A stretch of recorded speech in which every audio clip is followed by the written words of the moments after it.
We're taught that our worth is written in our bones, that destiny reveals itself through power, through strength, through the animal that rises beneath our skin.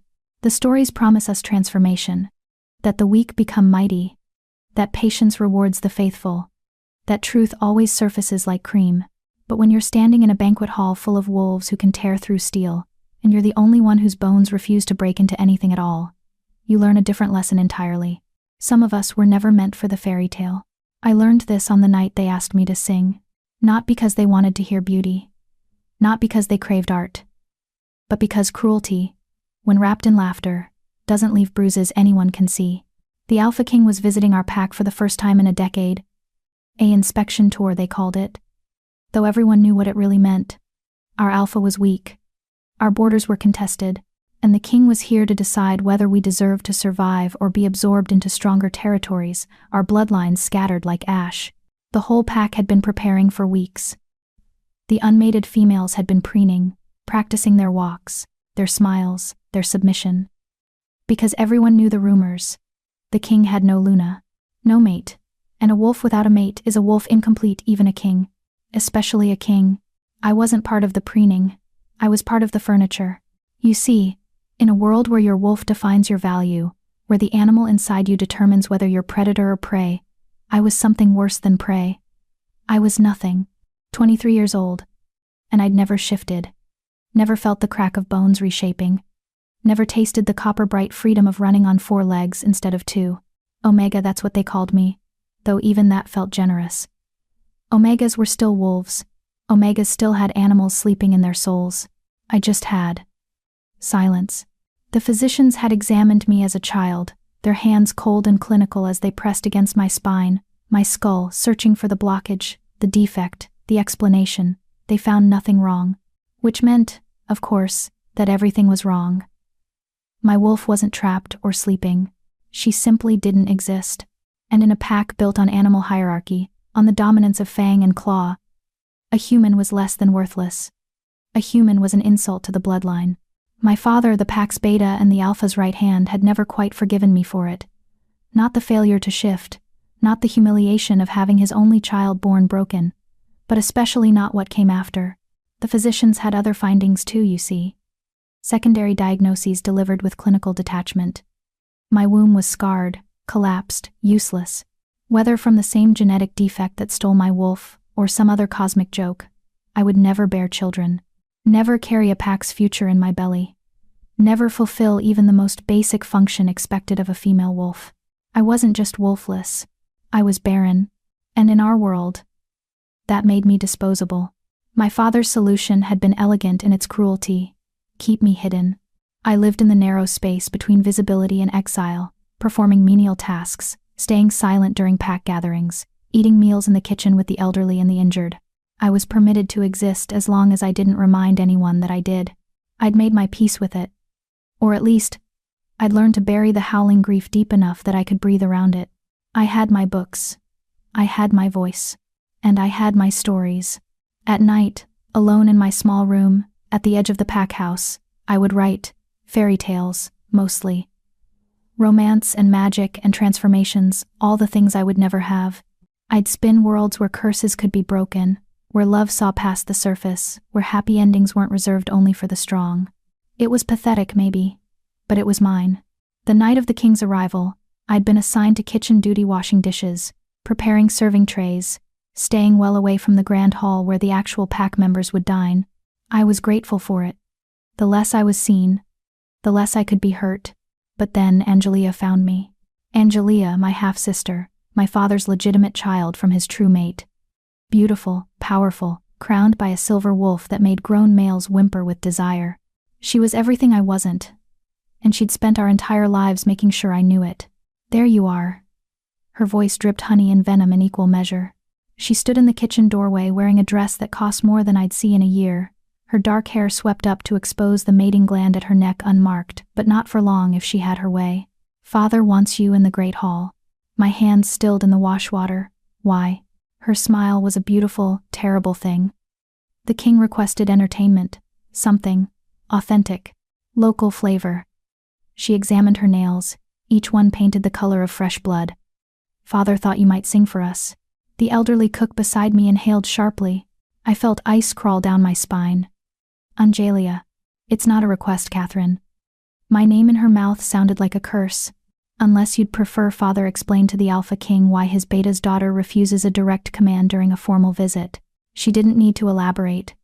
We both knew what that would mean. Insubordination during a royal inspection could be grounds for execution or worse, expulsion.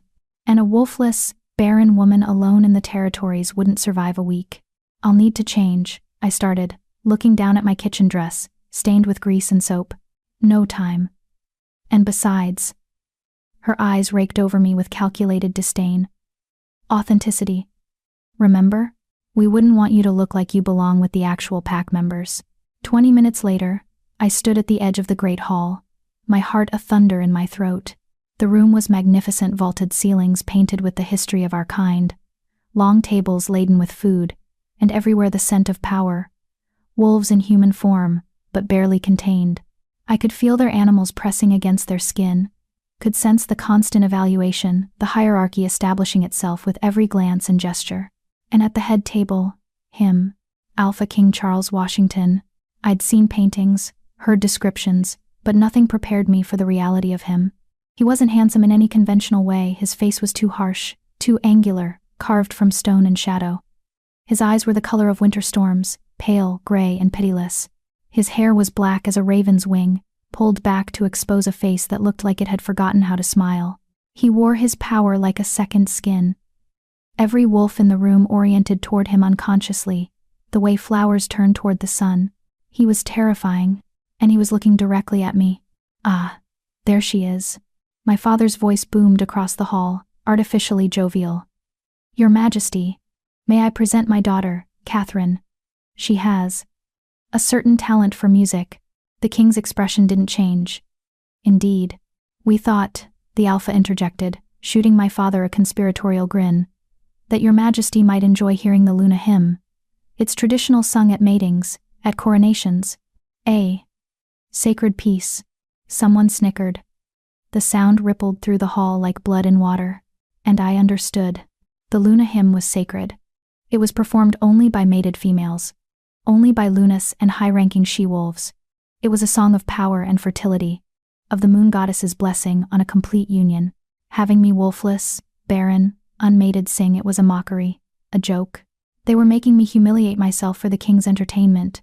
I looked at my father. His eyes held a warning: comply or be cast out. I looked at Angelia. Her smile was radiant with cruelty. I looked at the king, and his expression was nothing. Blank. Waiting. My voice came out barely a whisper. I would be honored, your Majesty. What else could I say? The hall fell silent. Even the servants stilled. Someone dimmed the lights, making it theatrical, making it worse. I stood there in my stained kitchen dress, my hair falling from its braid, my hands trembling. And I opened my mouth to sing the one song I had no right to voice. But here's what they didn't know. Here's what no one knew. Because no one had ever cared to ask. I could sing. Not just carry a tune or hum along. I could sing the kind of singing that came from somewhere deeper than training, deeper than practice. The kind that came from all the grief and longing and desperate, furious hope I'd buried so deep, it had transformed into something else entirely. Something like magic. So I sang the Luna hymn, and I destroyed them. Chapter 2. The Underground Prison. The first note left my throat like a bird escaping a cage. I didn't sing it the way it was meant to be sung, with the proud, powerful resonance of a Luna claiming her place. I couldn't. That wasn't my story to tell. Instead, I sang it the way it lived in my heart. As a lament. As a love letter to something I would never have. As grief dressed in melody. Moon Mother, hear your daughter's cry. Bless the bond that will not die. Two souls merged, no more alone. Flesh and spirit. Blood and bone.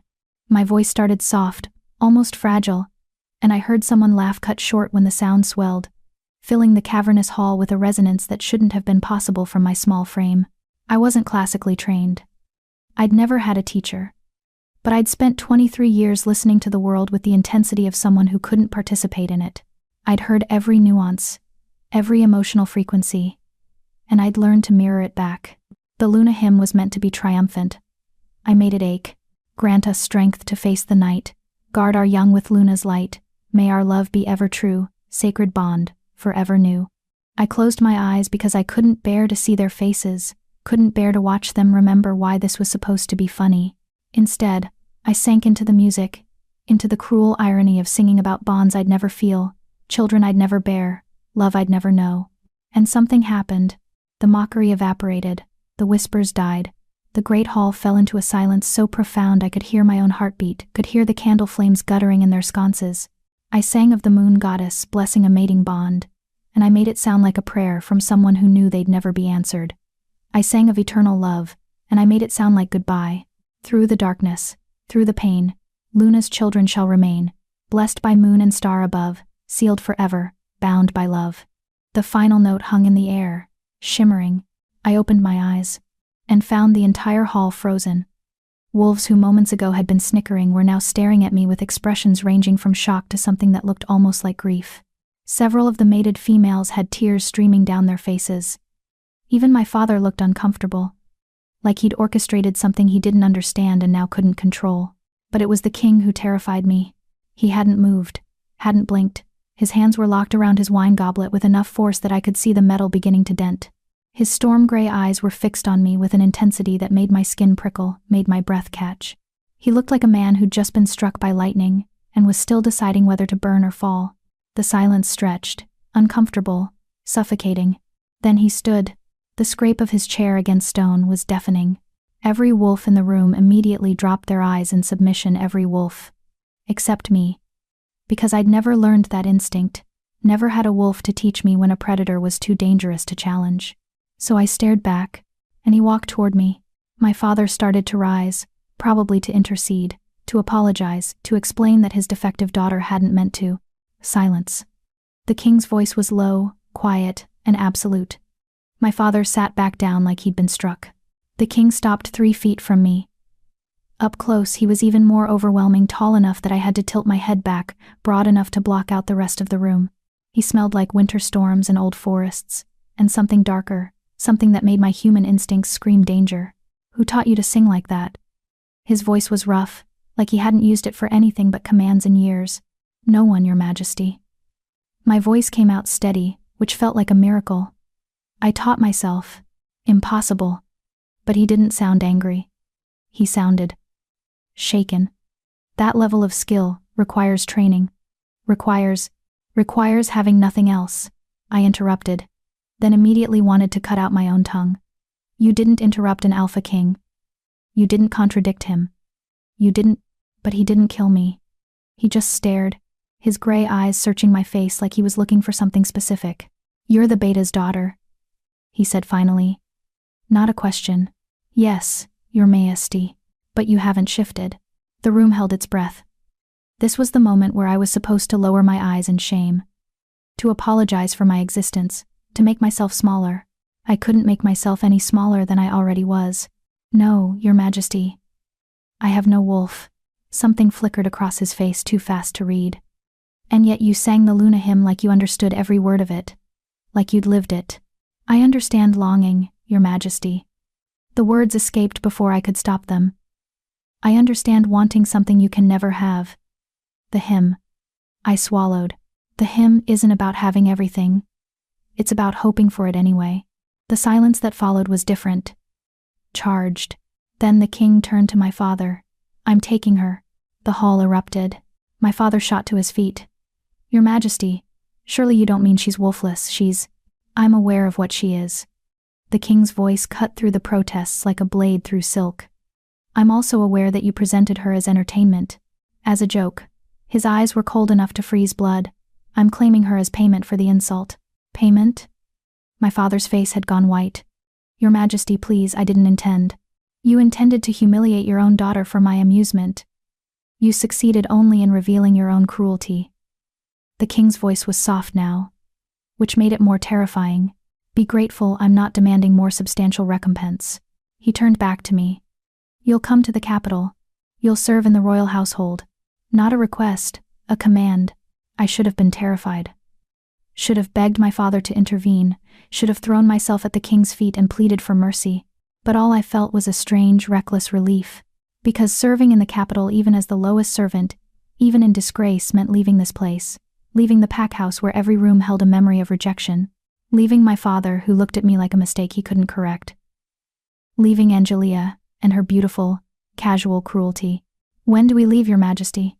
If he was surprised by my lack of protest, he didn't show it. "Dawn. Bring nothing, you'll be provided for." Then he returned to his seat, picked up his wine, and the dismissal was clear. I walked out of the great hall on legs that didn't feel like my own. Behind me I heard my father trying to salvage the situation, heard the alpha making excuses. I heard Angelia's sharp intake of breath, angry maybe, that her joke had backfired so spectacularly. I didn't care. I went back to my small room and sat on my narrow bed and stared at the walls that had imprisoned me for 23 years. And I didn't pack, because the king had said to bring nothing, and also because I had nothing worth bringing. My books were borrowed from the pack library. My clothes were hand-me-downs and kitchen uniforms. The only things that were truly mine were my stories' pages and pages of handwritten fairy tales stuffed under my mattress. I pulled them out and held them in my lap, years of desperate dreaming compressed into ink and paper. Then I built a small fire in the hearth and watched them burn. Because I was leaving the fairy tales behind. I was walking into something real and unknown and probably terrible. But it would be different, and different was all I'd ever wanted. Dawn came too quickly, and not quickly enough. I stood in the courtyard as the king's caravan prepared to depart. Massive horses, armed guards, supply wagons. The whole pack had turned out to see them off, to bow and scrape and promise loyalty. No one looked at me. I wore the same kitchen dress from the night before, because it was the cleanest thing I owned. My hair was braided down my back. I carried nothing. The king appeared in full traveling gear, dark leather and weapons that looked well used. He barely glanced at me before jerking his chin toward one of the carriages. "You'll ride with the supply wagon." Not with him. Not even with the guards. With the supplies. I climbed into the wagon bed, settling among crates of food and rolled tents. The wood was hard and splintered. It would be a miserable journey. I smiled anyway. "Catherine." I looked up. My father stood beside the wagon, his face carefully blank. "You will behave with honor. You will not embarrass this pack further. Not be safe. Not write to us. Not even I'm sorry. Just don't embarrass us." "Yes, father." He nodded once, then walked away. Angelia appeared in his place, her expression unreadable. For a moment, I thought she might actually say something real, something sisterly. "I hope you know what you've done," she said quietly. "The capital isn't kind to wolfless freaks. You'll be torn apart within a week. Then, I guess I'll finally have something in common with you," I replied, my voice pleasant. "We'll both know what it's like to be destroyed by our own ambitions." Her eyes flashed with rage, but the wagons were already moving. I watched our pack house shrink in the distance, watched the forests I'd grown up in fade to dots on the horizon, and I didn't look back. The journey took 3 days. I spent them bouncing around in the supply wagon, eating dried meat and stale bread, sleeping on burlap sacks. The guards ignored me completely. The king never checked on me once. It should have been humiliating. It was freeing, because for 3 days, no one expected anything from me. No one watched me with disgust or pity. No one reminded me of what I lacked. I was just no one. And no one was exactly who I wanted to be. On the 3rd evening, we reached the capital. I'd never seen anything like it.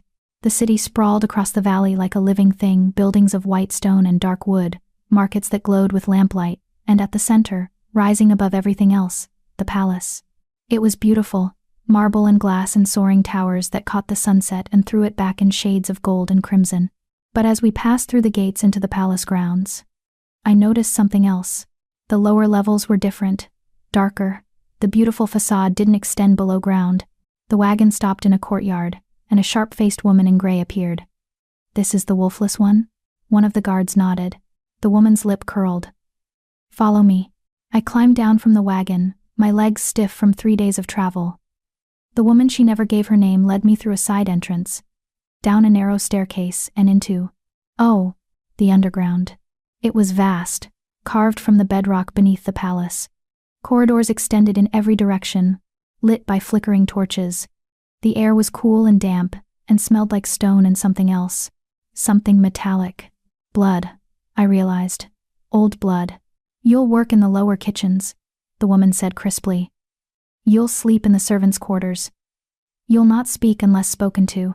You'll not go above ground without explicit permission. And you'll absolutely never go near the king's private chambers." She said that last part with particular emphasis, her eyes boring into mine. "Yes, ma'am." "Good. Someone will show you to your quarters. You start work at dawn." She swept away, leaving me alone in the corridor. I waited for someone to collect me, to show me where to go. No one came. The minutes stretched. The torches flickered. And slowly, I became aware that I wasn't alone. Faces appeared in doorways, servants, I assumed, though they moved with strange fluidity. They stared at me with expressions I couldn't read. Not quite hostile, but not welcoming either. More curious. Wary. Like they were trying to decide what I was. "You're the singer." A voice behind me. I turned to find a young woman, maybe 20. With dark skin and darker eyes. The one who made the king freeze. Word traveled fast, apparently. "I'm Catherine. I know who you are." She stepped closer, studying me. "What I don't know is why you're here. The king doesn't bring guests to the lower levels. I'm not a guest. I'm a servant. Servants don't arrive in the king's personal caravan." Her eyes narrowed. "And servants definitely don't get the king's protection." "I don't have the king's protection." "Then why?" she said slowly. "Did he explicitly forbid anyone from harming you?" My breath caught. "What?" "This morning. Before you arrived. He called a full assembly and declared that you were under royal protection, that anyone who touched you would answer to him personally." She tilted her head. "So I'll ask again, who are you, really?" "I'm no one," I whispered. "I'm just—" A scream cut through the air. We both froze. The scream came again, raw, agonized, barely human. It was coming from deeper in the underground. The young woman grabbed my arm. Don't ever go toward those sounds. Don't ask what they are. Don't even think about them. But someone's hurt. Someone's always hurt down here," she said grimly. "This is where the king keeps his monsters." She started to pull me away, but I resisted, my heart pounding. "What do you mean, monsters?" She looked at me with something like pity. "You really don't know, do you? You don't know what the king is. He's an alpha. He's cursed," she hissed. "And you just walked into his cage." Another scream. Closer now. And beneath it, a sound that raised every hair on my neck, a roar that wasn't quite wolf and wasn't quite human. Something other, something wrong. The young woman dragged me down a different corridor, into a small room with several cots. "Stay here, don't leave until morning. And for the love of the moon goddess, don't let your curiosity kill you." She shut the door, and I heard a lock click. I was alone in the dark, listening to screams echo through stone, and I finally understood. The king hadn't rescued me. He'd imprisoned me. Chapter 3. When fear meets courage. I didn't sleep. How could I, with those sounds crawling through the walls? Screams that cut off abruptly. Roars that made the stone floor vibrate. And underneath it all, a rhythmic pounding like something massive throwing itself against a door, over and over, testing the limits of its cage.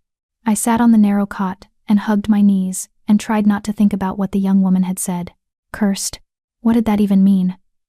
Alphas were powerful, yes, but they were still wolves. Still bound by the same nature as the rest of their kind. Unless they weren't. Unless the king was something else entirely. Dawn came eventually. I could tell by the shift in the air, the way the screaming finally stopped, replaced by an exhausted, terrible silence. The lock clicked. The door opened.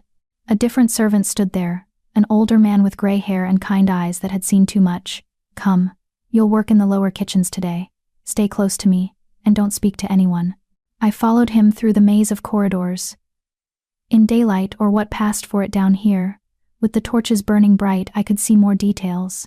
Scratch marks on the stone walls, doors reinforced with iron, chains bolted to the ceiling in places, hanging empty. This wasn't a servant's quarters. It was a dungeon. "What is this place?" I whispered. The old man didn't look at me. "The king's sanctuary, where he keeps the things that can't be allowed in the light." "Things? You mean people?" "I mean what I said." His voice was gentle but firm.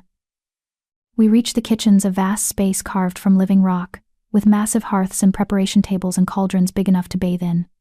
It was hot and loud and chaotic, servants moving with practiced efficiency. No one looked at me directly, but I felt their attention like pinpricks on my skin. The old man, his name was Thomas. I learned set me to work on menial tasks. Peeling vegetables, scrubbing pots, carrying water from the deep wells. It was mind-numbing work. It was also safe, predictable, and no one mocked me for being wolfless. Hours blurred together. My hands grew raw, my back ached. But there was something almost meditative about it, the simplicity, the lack of judgment. Until the whispers started. He's asking for her. Now? But it's only been one day. He specifically requested the singer. My hands stilled in the wash water. Thomas appeared at my elbow, his expression grim. The king wants to see you. My heart kicked against my ribs. Why? He doesn't explain himself to us. Thomas handed me a cloth to dry my hands. Come. Don't keep him waiting. He led me through different corridors, these ones ascending rather than descending, growing gradually lighter and more refined. The rough stone gave way to polished marble. The torches became crystal chandeliers. We were moving into the palace proper. Remember, Thomas said quietly as we climbed a final staircase. Whatever he asks, answer honestly. The king values truth above all else, even painful truth. What does he want with me? Thomas's expression was unreadable. That's between you and him. We stopped before massive double doors, black wood carved with wolves and moons. Thomas knocked once, then opened the door and gently pushed me inside. The doors closed behind me with a sound like a coffin ceiling. The room was magnificent. Floor-to-ceiling windows overlooked the city, letting in golden afternoon light. Bookshelves lined the walls, hundreds, maybe thousands of volumes. A massive desk dominated the space, covered in papers and maps, and the king, standing at the window with his back to me. He was dressed differently than at the banquet, simpler, in dark pants and a white shirt open at the collar. His black hair was loose around his shoulders. He looked almost human, until he turned around. Those storm-gray eyes locked onto me with an intensity that made my breath catch. Up close, in private, his presence was even more overwhelming. The air itself seemed to bend around him. You can sit, he said, gesturing to a chair near the desk. I sat, because my legs wouldn't hold me much longer. He studied me in silence, his expression unreadable. Then, do you know why I brought you here? To serve in your household, your majesty. No. He moved to the desk, leaning against it, arms crossed. I brought you here because your voice did something impossible. I waited, not sure what to say. I've heard the Luna hymn performed hundreds of times, he continued. By Luna queens, by high priestesses, by trained virtuosos. It's always the same, technically perfect, emotionally empty. A performance. His eyes never left mine. You made it real. I don't understand. You made me feel it, he said, and there was something raw in his voice. For the first time in years, I felt something other than rage or emptiness. You reminded me what it was like to want something. The silence stretched between us, fragile and dangerous. Why? He asked finally. Why did you sing it that way? I could have lied, could have given him something pretty and diplomatic. But Thomas had said the king valued truth. Because I have nothing else, I said quietly. No wolf, no mate, no future. All I have is the ability to understand beautiful things I'll never possess. So when I sang about love and bonds and blessings, I swallowed. I sang about grief. Because that's all those words mean to someone like me. He was very still. You think you have no future. I know I don't, your majesty. I'm wolfless and barren.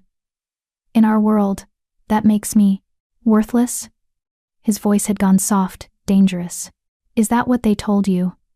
That your value is determined by what you can breed or what animal sleeps in your bones? It's not what they told me. It's what they showed me. Every day. For 23 years. He pushed off the desk, moving closer, not threatening, but deliberate. And yet you're still here. Still surviving. That requires a different kind of strength. Or just stubbornness. His mouth twitched, almost a smile, almost. Then his expression shifted, becoming more serious. I want to make you an offer, Catherine. But first, I need you to understand what you'd be agreeing to. Dread pooled in my stomach. What kind of offer? He moved to the windows, staring out at the city. When he spoke, his voice was carefully controlled. I'm cursed. You've probably heard whispers already, the servants gossip. They always do. What they don't know is the nature of the curse or how it came to be. He turned back to me, and his eyes held something I hadn't expected. Vulnerability. I'm not just an alpha king. I'm split, divided, two souls in one body. He gestured at himself. During the day, I'm this human-shaped, rational, capable of ruling. But when night falls, his jaw tightened. I become something else, something monstrous, a beast that doesn't think like a man, doesn't reason like a wolf, just rage and hunger and chaos barely contained. My breath came shallow. The screams last night were me, he confirmed, throwing myself against spelled walls because my other half wants to tear through this palace and everything in it. The only thing keeping the kingdom safe is this underground prison and the magic that binds me here after dark. I should have been terrified, should have run, but all I felt was a strange, horrified compassion. Why are you telling me this? Because I want you to stay, he said simply. Not as a servant, as something else. A companion, maybe. Someone to talk to when I'm still myself. Someone to... He hesitated, and I realized this powerful, terrifying king was struggling to find words. Someone to remind me I'm still human. I don't understand what you're asking. He pulled something from his desk drawer, a small velvet box. When he opened it, candlelight gleamed off a silver ring set with a moonstone. The curse has conditions, he said quietly. I remain split until someone can love both halves of me, the king and the beast. Not one or the other, both. His eyes met mine. I've tried, Catherine. For 5 years. I've tried. I've courted nobles, invited scholars, even consulted witches. No one can see past the monster. The moment they witness what I become at night, they flee or break. So what are you asking? I'm asking you to try. He set the box on the desk between us. Stay here. Talk with me during the day. And at night, when I'm the beast. Just survive me. Just stay in the same room and don't run screaming. That's all I'm asking. In exchange for what? Safety. Protection. A purpose that isn't washing dishes in a dungeon. He paused. And a chance to matter. To save someone, even if that someone is me. It was insane. Absolutely insane. I could die, I said flatly. You could kill me. I'm bound by powerful magic. I can't harm you unless you try to harm me first. The cage holds. But his voice carried a thread of doubt. Usually. I'm not going to lie to you, Catherine. There's risk.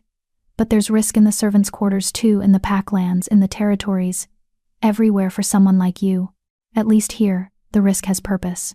I stared at the ring, gleaming in its box. He wasn't asking me to love him. He was asking me to endure him. And in exchange, I would matter. Just a little. Just enough. I have one condition, I heard myself say. His eyebrows rose. You're negotiating with a king? You brought me here because I'm honest, I said, holding his gaze. So honestly? If I'm going to spend my nights trapped with a monster, I want something real. Not payment, not protection. Something that's mine. What? Teach me, I said. During the days, when you're human, teach me. About history, politics, the world beyond pack territories. Give me the education I was denied for being wolfless. Let me use that library. I gestured at the shelves surrounding us. Let me be more than I was. He studied me for a long moment. Then, slowly, he smiled, a real smile, the first I'd seen from him. That's your price? Knowledge? That's my price. He picked up the ring, turning it over in his fingers. This isn't a mating bond, he clarified. It's a promise ring. A symbol of agreement between us. You wear it, and every wolf in this palace knows you're under my direct protection. That no one touches you, speaks against you, or harms you in any way. In return, I stay with you at night, and I try not to run. And during the day, I teach you. He extended the ring toward me. Do we have an accord? I looked at the moonstone, gleaming silver white, like captured starlight. This was insane. This was dangerous.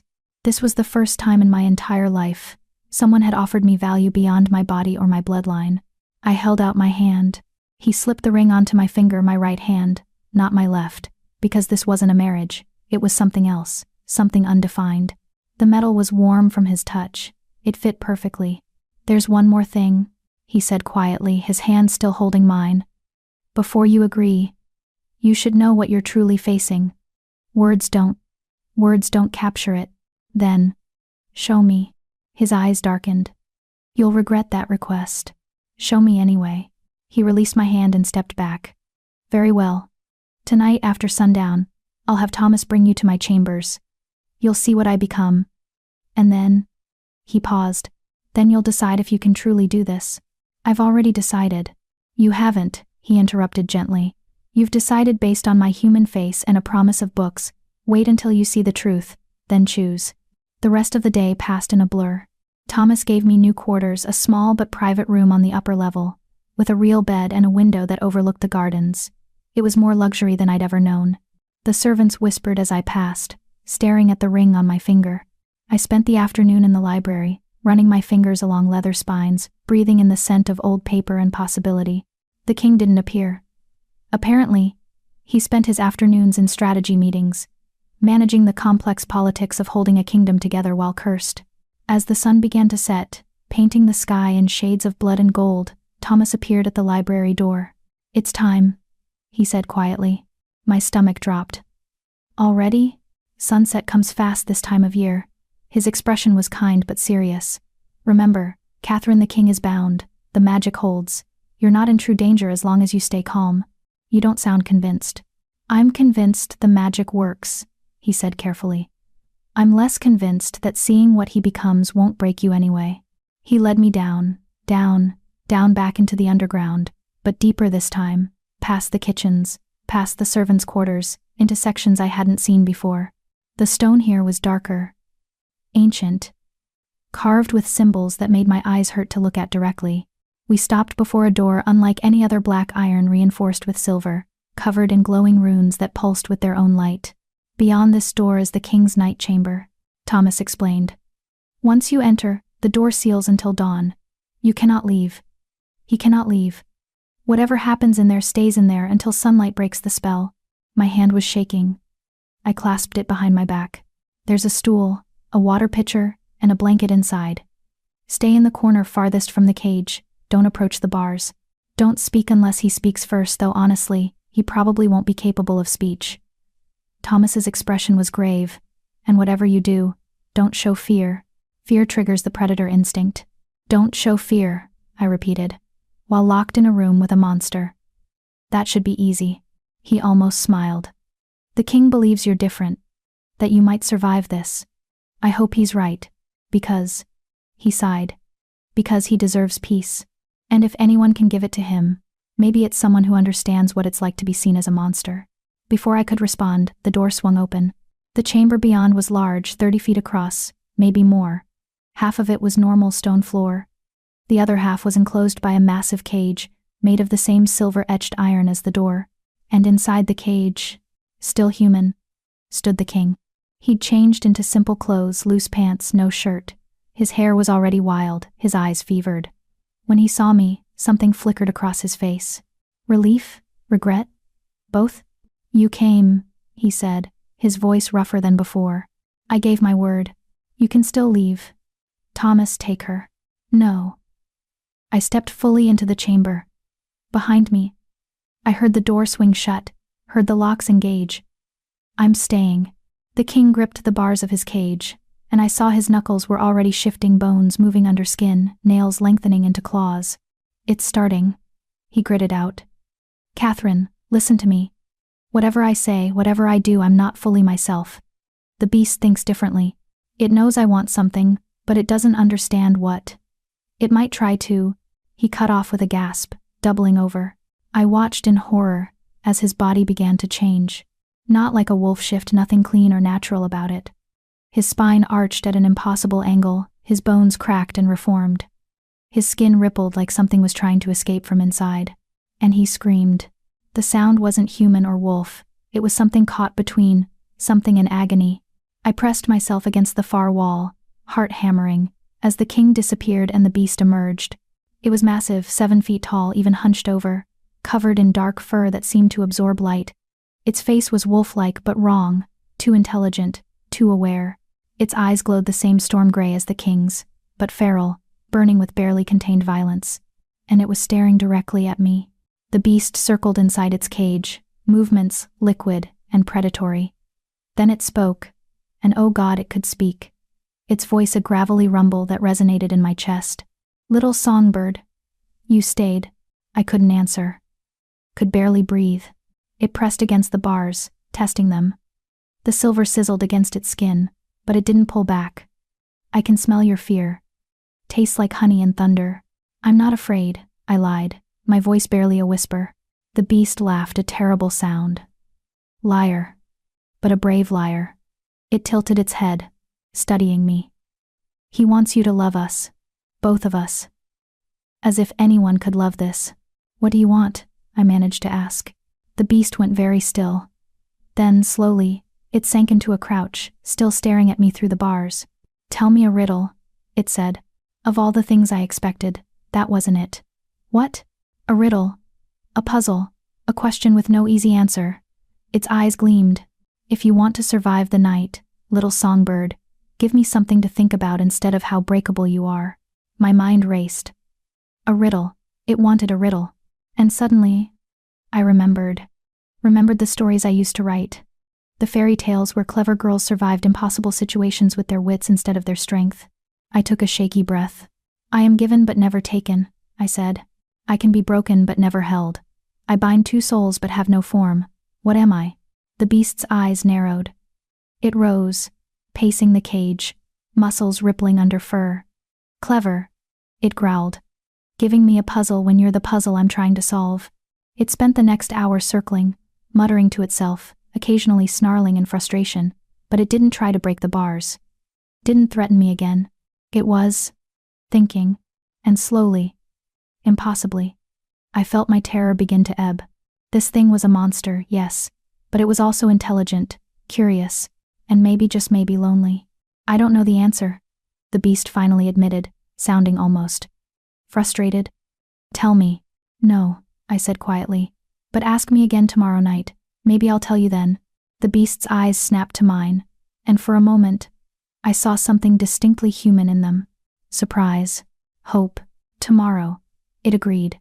Tomorrow, little songbird, and you'll bring me another riddle. Maybe. Definitely. It growled.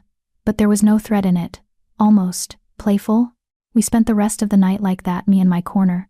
The beast in its cage, both of us suspended in strange, cautious detente. When dawn finally broke, and light streamed through the high windows, I watched the beast convulse again, shrinking, reforming, becoming human. The king collapsed on the floor of his cage, naked and gasping.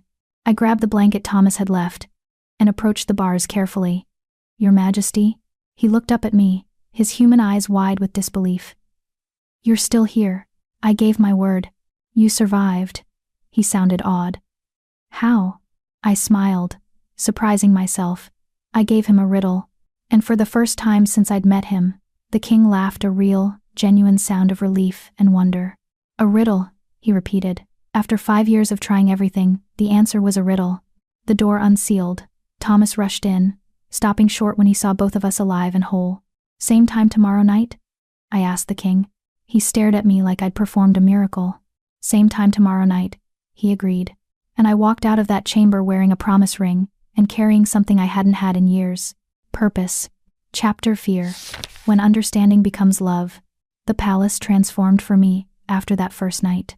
Servants who'd previously avoided eye contact now nodded respectfully as I passed. The sharp-faced woman who dismissed me on arrival actually smiled thinly, but still. Even Thomas seemed relieved, like he'd been holding his breath and could finally exhale. The ring on my finger marked me as something more than a servant but less than a lady. Something undefined. Something that belonged to the king in a way that had nothing to do with mating or marriage. I was his. What? His companion? His experiment? His last desperate hope? All of the above. Probably. True to his word, the king spent the first morning fulfilling his side of our bargain. He found me in the library at dawn. I'd gone straight there after leaving his chamber, too wired to sleep. He looked exhausted. Dark circles under his eyes. But there was something lighter in his expression. Something that hadn't been there before. You actually came here first, he asked, leaning against the doorframe. Not to rest? Not to process what you just survived? I've spent 23 years resting, I said, running my hand along a shelf of history texts. I'd rather learn. He shook his head, but he was almost smiling. All right then. What do you want to know first? Everything. We started with history, the formation of the Pack territories, the rise of the Alpha Council, the centuries of conflicts that had shaped the current kingdom. The king was a natural teacher, explaining complex politics with clarity and patience. But more than that, he listened. When I asked questions, he didn't dismiss them as stupid or simple. He engaged with them, sometimes pausing to reconsider his own assumptions. "You think differently," he observed after I'd challenged a particular historical interpretation. "Not like someone trained in formal education. You see angles others miss." "Because I was never taught what to think," I replied. "Just had to figure it out on my own."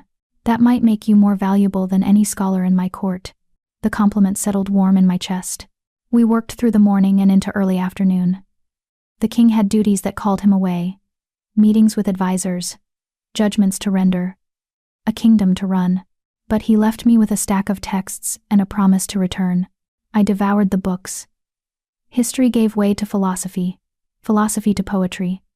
I read about the moon goddess and her supposed blessings, about the ancient magic that predated pack law, about curses and their costs. That last topic felt particularly relevant. I was deep in a tome about magical bindings when Thomas appeared with lunch. "You'll ruin your eyes reading in this light," he chided gently, setting down a tray. "Then I'll read in the dark," I said, not looking up. "Thomas, this book mentions curse breaking. It says most curses have a loophole built in, something the curse caster must include or the magic becomes unstable." "That's the theory, yes." "So, the king's curse, the condition that he finds love for both forms, that's not just cruelty. It's a genuine possibility. The curse caster believed it could happen." Thomas settled into a chair across from me. "You're trying to break the curse." "I'm trying to understand it." I finally looked up. "The king said he's tried for 5 years. "What did he try?" Thomas sighed. "Everything. He courted high-born ladies, hoping one would see past his power to the person beneath. He brought in healers and seers. He paused. He even tried to force it. Commanded a noblewoman to stay through the transformation, thinking proximity might breed acceptance. What happened? She went mad within a week. Started screaming that monsters were in the walls, that he was going to eat her alive. We had to send her home with enough gold to keep her family quiet." His expression was heavy with old guilt. "After that, the king stopped trying. Said he wouldn't break anyone else in his desperation." I thought about the beast's words last night. As if anyone could love this. "He doesn't believe it's possible anymore," I said quietly. "Can you blame him? You survived one night, Catherine, and I'm grateful for that. Truly. But surviving and loving are very different things. Maybe." I turned back to my book. Or maybe everyone's been approaching this wrong. That evening, as sunset painted the sky in shades of amber and wine, I returned to the king's chamber. This time I brought something, a leather journal and a writing implement I'd borrowed from the library. The king was already in his cage when I arrived, still human but bracing for the change, his eyes fixed on the journal in my hands. "What's that for?" "Notes," I said simply, settling into my corner with the blanket. "If I'm going to do this every night, I want to track patterns. See if the beast changes, if it remembers things. Scientific observation." He stared at me like I'd grown a second head. "You're approaching this like a research project. You're approaching it like a tragedy. At least one of us should try something different." He laughed that genuine sound again. "Fair point." Then the sun dipped below the horizon, and the transformation began. I watched more carefully this time, noting the sequence. Spine first, then limbs, then skull. The king's scream still made my stomach clench, but I forced myself to observe, rather than react. When the beast emerged, it immediately sought me out with those burning gray eyes. "Songbird returns," it rumbled. "Brave or foolish?" "Both," I replied, opening my journal. "Do you remember last night?" The beast cocked its head. "I remember. A riddle. An impossible question. A girl who didn't run." "Good. Memory transfers between forms. That's important." I made a note. The beast prowled closer to the bars, fascinated. "You're writing about me? About the curse? About you and the king? About what makes you different from him?" "We're not different," it growled. "We're the same soul split in two. He's the part that thinks and rules. I'm the part that feels and hungers." I looked up sharply. "You feel?" "Everything." The beast's voice dropped lower. "His loneliness, his shame, his desperate hope that you might be different. I feel all of it, but I can't control it. Can't shape it into words the way he does. It just burns. This was new. Important. The king thinks you're the monstrous part, I said carefully. The rage and violence he has to contain. That's what he tells himself. The beast sank into a crouch. But he's wrong. I'm not his rage. I'm his truth. Everything he won't let himself feel during the day comes out in me at night. Then what does he feel about me? The beast's eyes glowed brighter. Dangerous question, little songbird. I'm asking anyway. It studied me for a long moment. Hope, terror, fascination, guilt. It tilted its head. And something else. Something that scares him more than I do. What? Ask him yourself. The beast turned away. Now give me my riddle. I'd prepared for this. I am always coming but never arrive. I can be measured but never held. Kings fear me, and children ignore me. What am I? The beast began pacing, muttering to itself. I watched it think. Watched the intelligence burning behind the feral exterior. After an hour, it still hadn't guessed. But it wasn't frustrated, this time it was engaged. Alive in a way that seemed almost joyful. You're clever, it said eventually, using riddles to keep my mind occupied, to stop me from obsessing over how fragile you are. Is it working? Perfectly. The beast settled onto the floor, still watching me. Tell me something, songbird. Why aren't you afraid of me? I didn't say I wasn't afraid. But you are less afraid than yesterday. Why? I considered the question carefully. Because you haven't hurt me. Because you're choosing to think instead of rage. Because... I paused.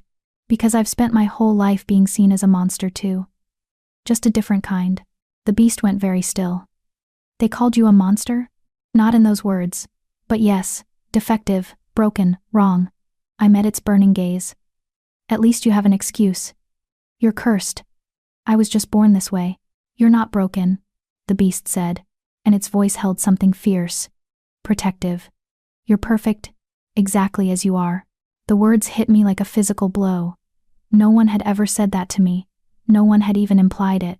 The king thinks that too, the beast continued. He's terrified to admit it because every woman he's hoped for has broken or fled.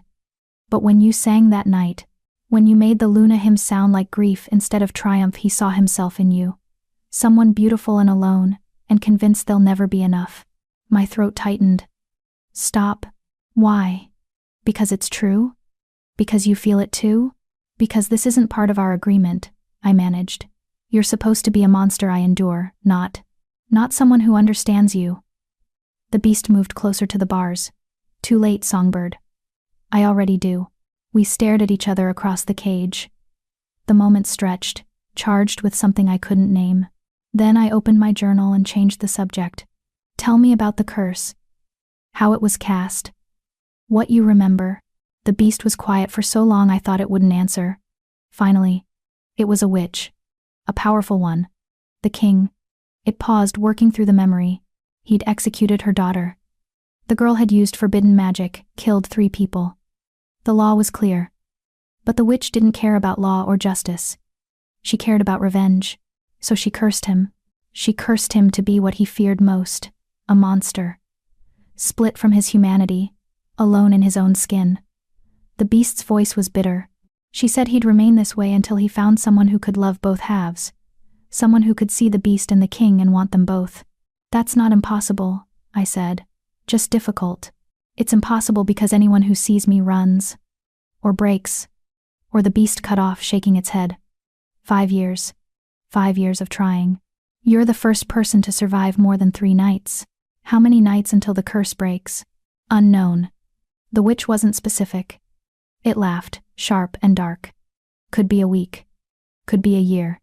Could be never if you decide you can't stand this anymore. I'm not leaving. You say that now. I'm not leaving, I repeated firmly. I gave my word. And also, I hesitated. Also, I'm curious. About you. About whether someone really could love both halves. The beast's eyes widened. You're experimenting on us. We're experimenting on each other, I corrected. You need someone who won't run. I need to matter. This arrangement benefits us both. Except you're risking your life. I've been dying slowly my entire life. At least this is interesting.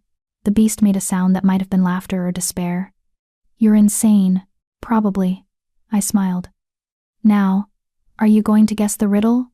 Or should I give you a hint?" We spent the rest of the night like that, me asking questions, taking notes, occasionally teasing the beast with riddle hints. The beast pacing, thinking, gradually relaxing. When dawn broke, and the transformation reversed, the king collapsed as before. But this time, when I approached with the blanket, he caught my wrist gently. "Catherine," his voice was raw. "What the beast said about me is between you and him," I interrupted. "You're not responsible for what he feels." "But I am. We're the same person." "Are you?" I tilted my head. "Because from where I'm standing, you're two very different people forced to share a body. He's more honest. You're more careful. He feels everything. You think everything. That's not the same." He stared at me, something vulnerable in his expression. "You're defending him. The monster. I'm observing him objectively. There's a difference. No one has ever—" He stopped, swallowed hard. "No one has ever treated him like a person before. Like something worth understanding, rather than just surviving. Then everyone before me was an idiot." I pulled my wrist free gently. "Now get dressed. You're teaching me about economics today." His laugh was shaky but real. "You survived a night with a beast, and want to discuss grain taxes?" "I contain multitudes," I said primly. The days began to follow a pattern. Mornings with the king, history, philosophy, politics, strategy. He taught me to read maps, to understand trade routes, to see the web of alliances and enmities that held the kingdom together. But more than that, we talked, really talked. About our childhoods, his lonely and burdened with impossible expectations. Mine isolated and marked by constant rejection. About our fears, our small joys. "I used to sneak into the kitchen as a child," he admitted one afternoon, "just to watch the servants talk and laugh together. They looked so easy, like they belonged to something. I used to write stories," I confessed. "Fairy tales where the broken person got saved. Where love was enough to fix everything." "Do you still believe that? That love can fix things?" "No," I said honestly. "But I believe it can make broken things bearable." He was quiet for a long time. Then, "Yes, I think you're right." Afternoons I spent alone, reading voraciously, filling gaps in my education. The library became my sanctuary, the books my companions. And every evening, I returned to the underground chamber, night after night with the beast. It remembered me now. Anticipated my arrival. Had riddles ready to trade because yes, the beast started giving me riddles too, testing my wit, challenging me back. "I have cities but no houses, forests but no trees, water but no fish. What am I?" the beast asked on the fourth night. "A map," I answered immediately. Too easy. But it sounded pleased. "Try this. I speak without a mouth, and hear without ears. I have no body but come alive with wind. What am I?" I thought for several minutes. An echo. Clever songbird. The beast's approval was palpable. "You're learning. So are you. You're speaking more, using more complex sentences, because you give me things to think about beyond rage and hunger." It settled onto the floor of its cage, watching me with those burning eyes. "The king wonders if you're curing him. I know better." "Oh? You're not curing us. You're teaching us we're not as broken as we thought." The observation struck deep. Because the beast was right, I wasn't fixing the king, I was just being present. Accepting both halves of him without trying to change either one. Maybe that was enough. On the seventh night, something shifted. The beast emerged as always, but it didn't immediately seek me out. Instead, it stared at its own claws, flexing them experimentally. "I remember something," it said quietly. "What?" "Her. The witch who cursed us." It looked up, eyes distant. I remember what she said after casting the spell, the exact words. I grabbed my journal. "Tell me," she said, "you will be split until someone sees you wholly. Not the king alone, not the beast alone, but the truth of both at once. When someone looks at you with both halves visible and still chooses to stay, then and only then will you be free." I wrote it down, mind racing. Both halves visible, but you're only visible at night. During the day, you're hidden. Exactly. The beast's voice was bitter. The curse requires someone to love what they can't see. How do you love what you can't perceive? What if? An idea was forming. What if the point isn't that they see both forms physically? What if it's about understanding both halves exist and accepting them equally? Meaning someone would have to know about you, the beast, and still want the king, and know about the king and still accept the beast, not choosing one over the other, but wanting both. The beast went very still. You're describing yourself. I'm describing a theory. But my heart was hammering. You spend your days with him, your nights with me, you know both of us, you've chosen to stay with both. The beast's voice dropped lower. So why hasn't the curse broken? Because knowing and loving are different things, I said quietly. Are they? It moved closer to the bars. Tell me honestly, Songbird. Do you care about us? That's not a fair question. Answer it anyway. I met its burning gaze. Yes. I care about both of you. You're both fascinating and frustrating and more alone than anyone should be. And I stopped. Not sure I could say it. You what? I look forward to seeing you both, I admitted. Every day, every night. This strange arrangement has become the best part of my life. So yes, I care, but caring and loving are closer than you think, the beast finished. We stared at each other. Something profound settling between us. Tomorrow night, the beast said finally. Tomorrow night, I'll tell you the answer to the first riddle, the one about being given but never taken. You solved it? I've always known the answer, it said quietly. I was just waiting for you to be ready to hear it. Dawn came too quickly. When the king emerged from the transformation, he looked at me with an expression I couldn't read. The beast told you about the witch's exact words, he said, not a question. Yes. And you're still here. Where else would I be? He crossed the space between us, stopping just inches away. We were close enough that I could see the silver flecks in his gray eyes, could feel the warmth radiating from his skin. Catherine, he said softly. I need to tell you something. Something I should have said days ago. What? I'm falling in love with you. The words were raw, honest. I know that wasn't part of our agreement. I know you just wanted knowledge. And I wanted survival.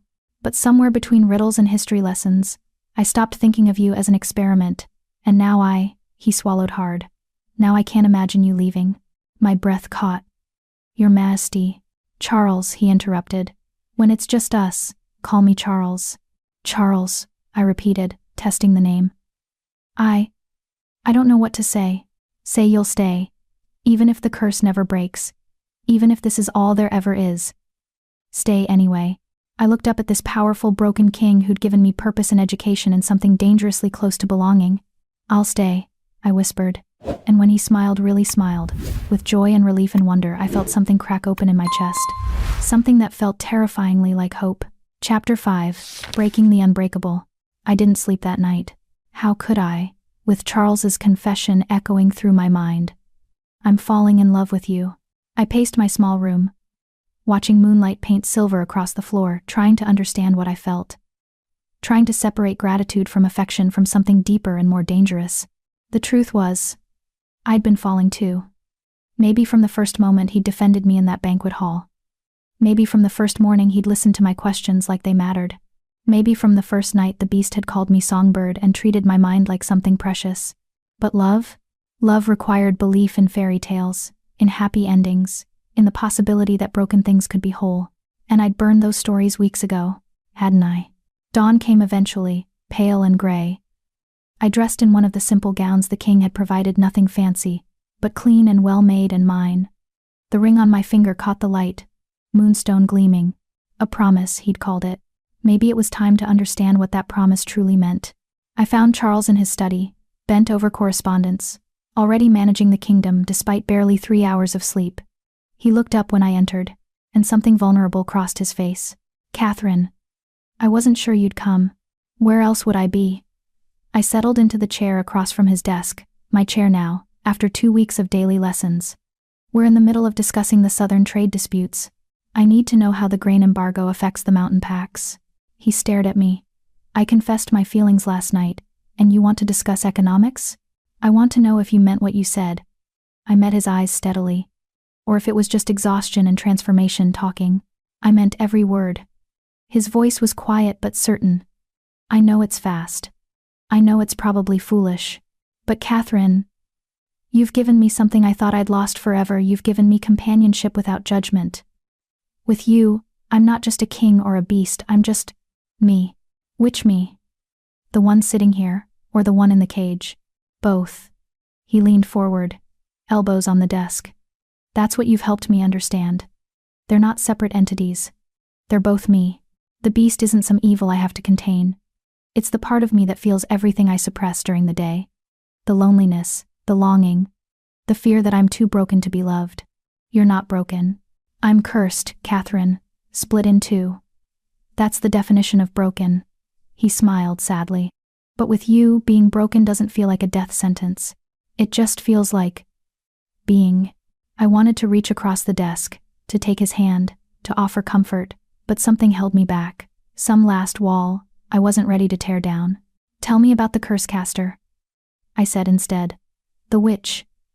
You said she was powerful. What was her name? Charles's expression shifted, recognizing the deflection but allowing it. Morgana Wilson. One of the last true witches before the Alpha Council banned their kind from the territories. They banned witches? Why? Fear. Witches wielded magic that didn't come from wolf nature, it came from older sources. The moon goddess, yes, but also the earth, the elements, forces we couldn't control or understand.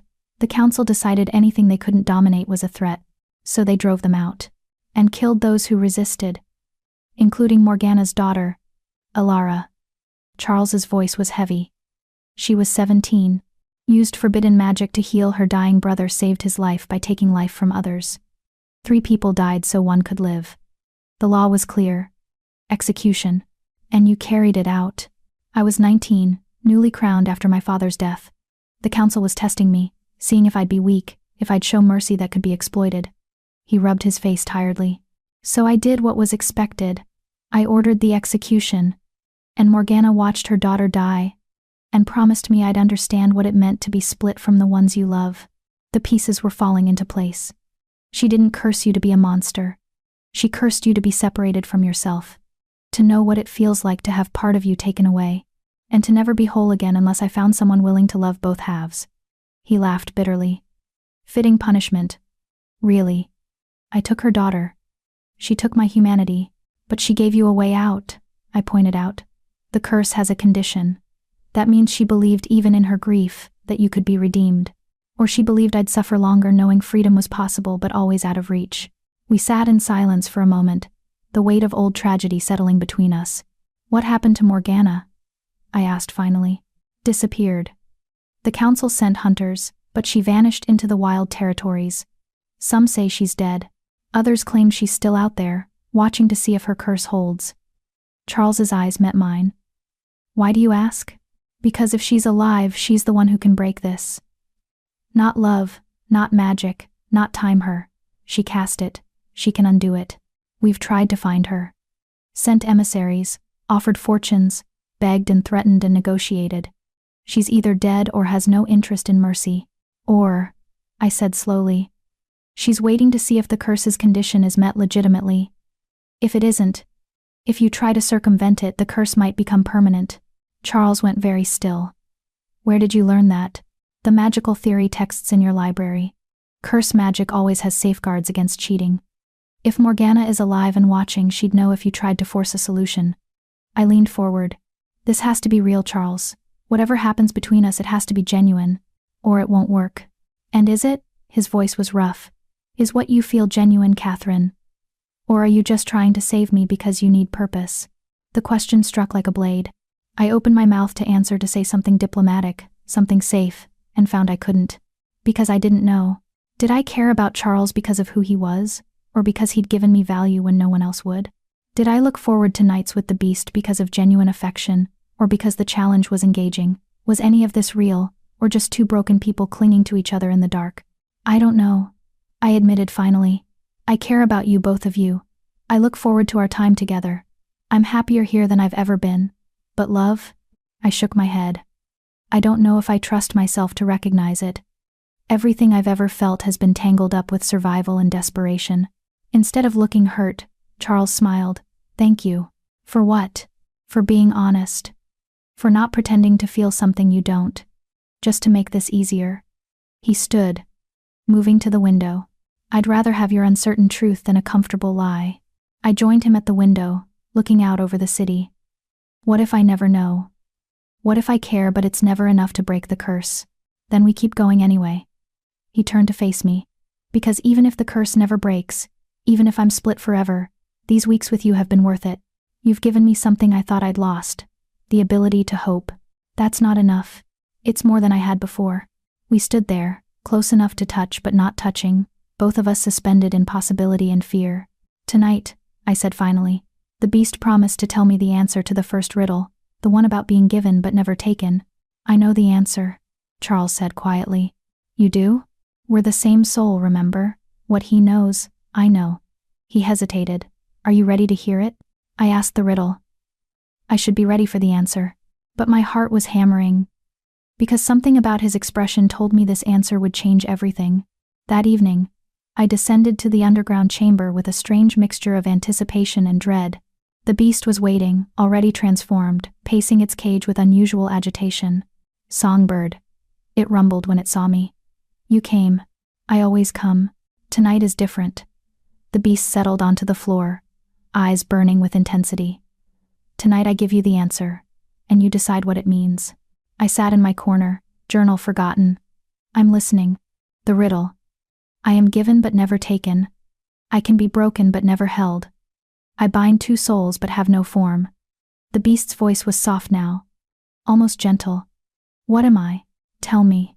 A promise, it said. The word hung in the air between us, heavy with meaning. A promise, I repeated slowly, given freely, broken by choice, binding without chains. The king gave you a promise ring, the beast continued. Said it was a symbol of agreement. Protection and education in exchange for your presence. But that's not what it really means, is it? My throat tightened. What does it mean? It means he promised to see you, to value you, to give you the one thing you'd been denied your entire life, the acknowledgement that you matter. The beast's eyes glowed brighter. And you promised in return to stay, to witness him, all of him, both halves without running, without judgment. That's just an arrangement. No, Songbird, it's a promise. And promises are the oldest magic. The beast moved closer to the bars. When I asked you that riddle on the first night, I was really asking, do you understand what you're entering into? Do you know what it means to promise yourself to someone like us? I didn't promise myself. You did. The beast's voice was certain. The moment you put on that ring, the moment you chose to return night after night. Promises don't need words, Catherine. They just need choice, repeated over and over until it becomes truth. I stared at the moonstone on my finger, seeing it differently now. Not just a symbol of protection, but a vow I'd been making every day without fully realizing it. I'm afraid, I whispered. Of me. Of this. Of wanting something this much. Of hoping it could be real. And finding out it's just another fantasy I've built to make my life bearable. The beast was quiet for a long moment.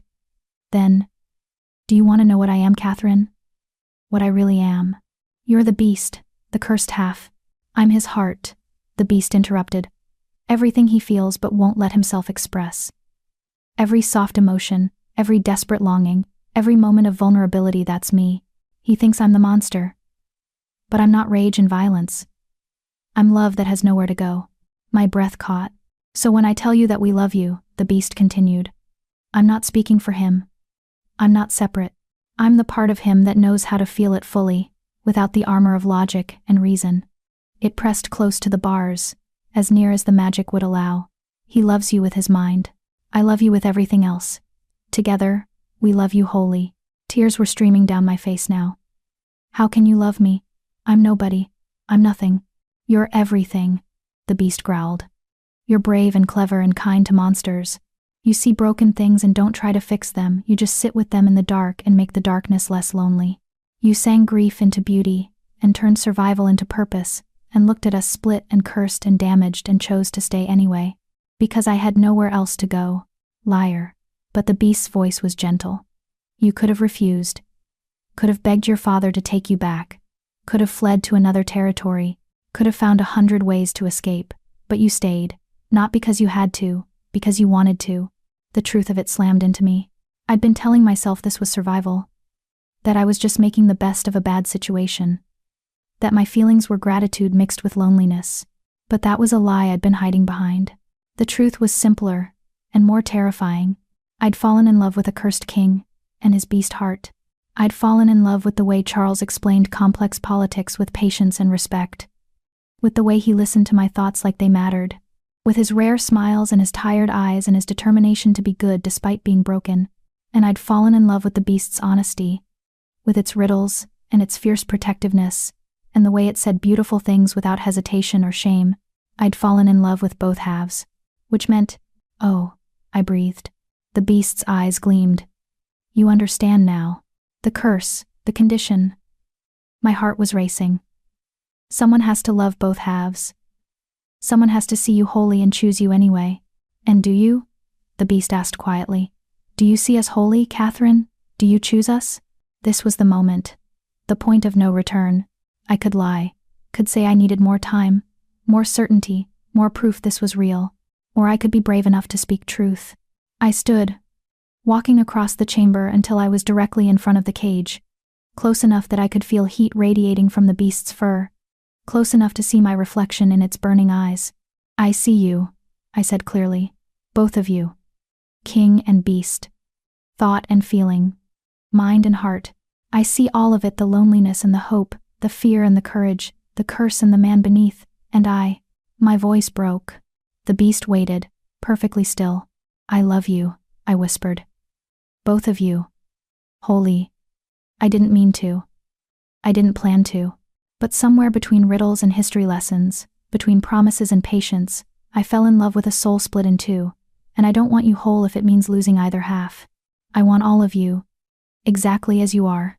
The silence that followed was absolute. Then the beast spoke, its voice shaking. "Say it again. I love you. I choose you, both of you, always." Light exploded through the chamber. Pure, white, blinding light that poured from the beast's body like sunrise breaking through storm clouds. I threw up my hand to shield my eyes, stumbling backward. The magic that had held for 5 years shattered like glass. The beast roared, not in pain but in release as its form began to shift. But this transformation was different. No agony, no screaming. Just light and change, and the sound of chains breaking. When the brilliance finally faded, I lowered my hand and saw Charles. Not the king in the cage at dawn, exhausted and broken. Not the beast at night, powerful but separated. Just Charles, standing in the ruins of his cage, whole and human and free. His gray eyes were wide with shock. He looked down at his hands, flexing fingers that should have been claws, touched his face, his chest, confirming he was solid and real and singular. "The curse," he breathed. "It's broken. The curse is broken," I repeated, hardly daring to believe it. He crossed the space between us in 3 strides, and then his hands were on my face, tilting it up to his. "You love me. I love you. Both halves. All of you," I confirmed. "Every part." And then he was kissing me desperately, deeply, like a man drowning who'd just found air. His lips were soft and urgent, his hands shaking as they framed my face. And I kissed him back with everything I had. When we finally broke apart, both gasping, he pressed his forehead to mine. "I'm whole," he whispered, wonder in his voice. "For the first time in 5 years. I'm whole. I can feel everything again. The beast's emotions. But integrated, part of me instead of separate. Like I'm finally..." He swallowed hard. "Finally complete. How does it feel? Like waking up, like coming home." He pulled back just enough to look at me, like finding the part of my soul I didn't know was missing. I smiled through tears. "That's the worst poetry I've ever heard." He laughed, that genuine, joyful sound. "Give me time. I've been cursed for 5 years. My romantic skills are rusty. You'll have time," I promised. "All the time in the world." We stood there in the wreckage of his cage, holding each other as dawn light began filtering through the high windows. The magic was gone. The curse was broken. And for the first time in either of our lives, we weren't alone anymore. The palace erupted with the news. The servants wept with relief. The advisors celebrated. Messages were sent to the packs, to the council, to every corner of the kingdom. The Alpha King was whole again. But Charles barely noticed the commotion. He was too busy looking at me like I'd hung the moon. "Marry me," he said that afternoon, in the library where we'd spent so many mornings. I blinked. "What?" Marry me. Not because of the curse or the promise or any agreement. He took my hands in his. Marry me because I love you. Because you see me holy and I see you the same way. Because you're brave and brilliant, and the only person who's ever looked at my broken pieces and called them beautiful. I'm still wolfless, I said quietly. Still barren. I can't give you heirs, can't strengthen your bloodline. I don't care. His voice was fierce. You gave me back my soul, Catherine. That's worth more than 1,000 heirs. And if we want children, we'll find another way. Adoption, guardianship, whatever. But I don't want you for your womb or your wolf. I want you for your mind and your heart, and your terrible habit of asking questions that make me reconsider everything I thought I knew. I stared at him. This powerful king who'd once been a beast, who'd taught me I was worth more than my defects. Yes, I whispered. Yes, I'll marry you. His smile was radiant. He pulled me into his arms, spinning me once before kissing me thoroughly. Your Majesty. Thomas appeared in the doorway, then stopped short. Oh. Should I? Come in, Charles said, not letting me go. You should hear this first, Thomas. You've stood by me through everything. Thomas entered cautiously, his old eyes sharp. Hear what, Your Majesty? I'm getting married. Catherine has agreed to be my Luna Queen. Thomas's face transformed shock, giving way to joy, giving way to tears. Your Majesty. Miss Catherine. His voice broke. I'm so very happy for you both. You'll stand with me at the ceremony, Charles declared. You and the few others who never gave up hope. It would be my honor. Thomas bowed deeply. Then, with a sly smile. Should I inform the council that the king has chosen a Luna? Inform them, Charles said, and tell them that any objections to my choice will be considered treason. I elbowed him. You can't threaten your council. I'm the king. I can do what I want. You're impossible. And you love me anyway. He kissed my temple. See? Perfect match. That night, the first night in 5 years, Charles didn't have to be locked underground. We stood on the palace balcony and looked out over the city. What happens now? I asked, leaning into his warmth. Now. He wrapped his arms around me. Now we plan a wedding. Now we rule together. Now we live. Just like that. Just like that. He paused. Though there is one thing I need to tell you. Dread touched my spine. What? The beast, he's still here. Not separate anymore, but present. I can feel his thoughts, his emotions, integrated with mine. It's like having all my feelings accessible again after years of numbness. He turned me to face him. Is that going to bother you? That part of me will always be a little wild, a little inhuman? I cupped his face in my hands. Charles. I fell in love with the beast too, remember? I don't want you to lose that part. I want all of you. His eyes gleamed, and for just a moment, I saw a flicker of gold in the gray. The beast, acknowledging me. He says thank you, Charles murmured. And that you're still his songbird. I smiled. Always. We stood there under the stars, whole and together and free. And somewhere in the wild territories, in a cottage hidden by ancient magic, a witch with grief-worn eyes felt the curse break. Morgana Wilson stood at her window, looking toward the distant palace, and let herself cry not from anger this time but from release. Her daughter was gone. That wound would never fully heal. But the king had learned, had suffered, had finally understood what it meant to be split from yourself. And he'd found someone willing to love him anyway. Redemption, she whispered to the night. Perhaps there is such a thing after all. She waved her hand, and the scrying bowl on her table went dark. The curse was fulfilled. Her part in this story was done. And maybe, just maybe, that was enough. Chapter 6. Proving worth without shifting. The 3 weeks following the curse breaking were a whirlwind. Wedding preparations consumed the palace seamstresses measuring me for gowns I'd never dreamed of wearing. Advisors arguing over guest lists and ceremony protocols. Servants transforming the great hall into something out of a fairy tale. I felt like I was living in one of my old stories. The broken girl saved by love, elevated to queen, given her happy ending. Except real life was messier than fairy tales. The council had opinions about Charles's choice of Luna. She's wolfless, Your Majesty, Councilman Aldrich said during their first formal meeting after the announcement. He was an older alpha, silver-haired and sharp-eyed, from one of the most powerful pack territories. No disrespect to Miss Catherine, but tradition required I remain cursed for eternity, Charles interrupted coldly. Catherine broke a 5-year curse through genuine love and courage. I'd say that makes her more qualified than any noble-born female you could suggest. But the bloodline will be secure. Charles's voice dropped to a dangerous purr. Or are you questioning your king's judgment? Aldrich had the sense to back down. Of course not, Your Majesty. I simply want to ensure. What you want, another voice cut in, is to control who the king takes as his mate. I'd been standing quietly in the corner. Charles had invited me to observe council proceedings, teaching me the political landscape I'd soon be navigating. But now all eyes turned to the speaker, Councilwoman Thera, leader of the Northern Territories. She was younger than Aldrich, dark-skinned and sharp-featured, with a reputation for brutal honesty. The truth, Thera continued, standing, is that many of you are threatened by Miss Catherine, precisely because she isn't one of us. She doesn't come with pack alliances or political obligations. She's loyal to the king alone, which means she can't be manipulated or leveraged. She smiled coldly at Aldrich. That terrifies you. That's not, isn't it? Thera's gaze swept the council chamber. For 5 years, while our king suffered under a curse, how many of you offered your daughters, your sisters, your nieces? How many of you were willing to risk someone you loved to save him? Silence. Damning. Uncomfortable silence. None of you, Thera answered her own question. You all waited, hoping someone else would solve the problem. But this wolfless girl, this nobody from a backwater pack, she walked into the beast's cage and stayed. She chose courage when all of you chose calculation. She turned to Charles. Your Majesty, you have my full support, and anyone who opposes this match is a fool. Charles inclined his head. Thank you, Councilwoman.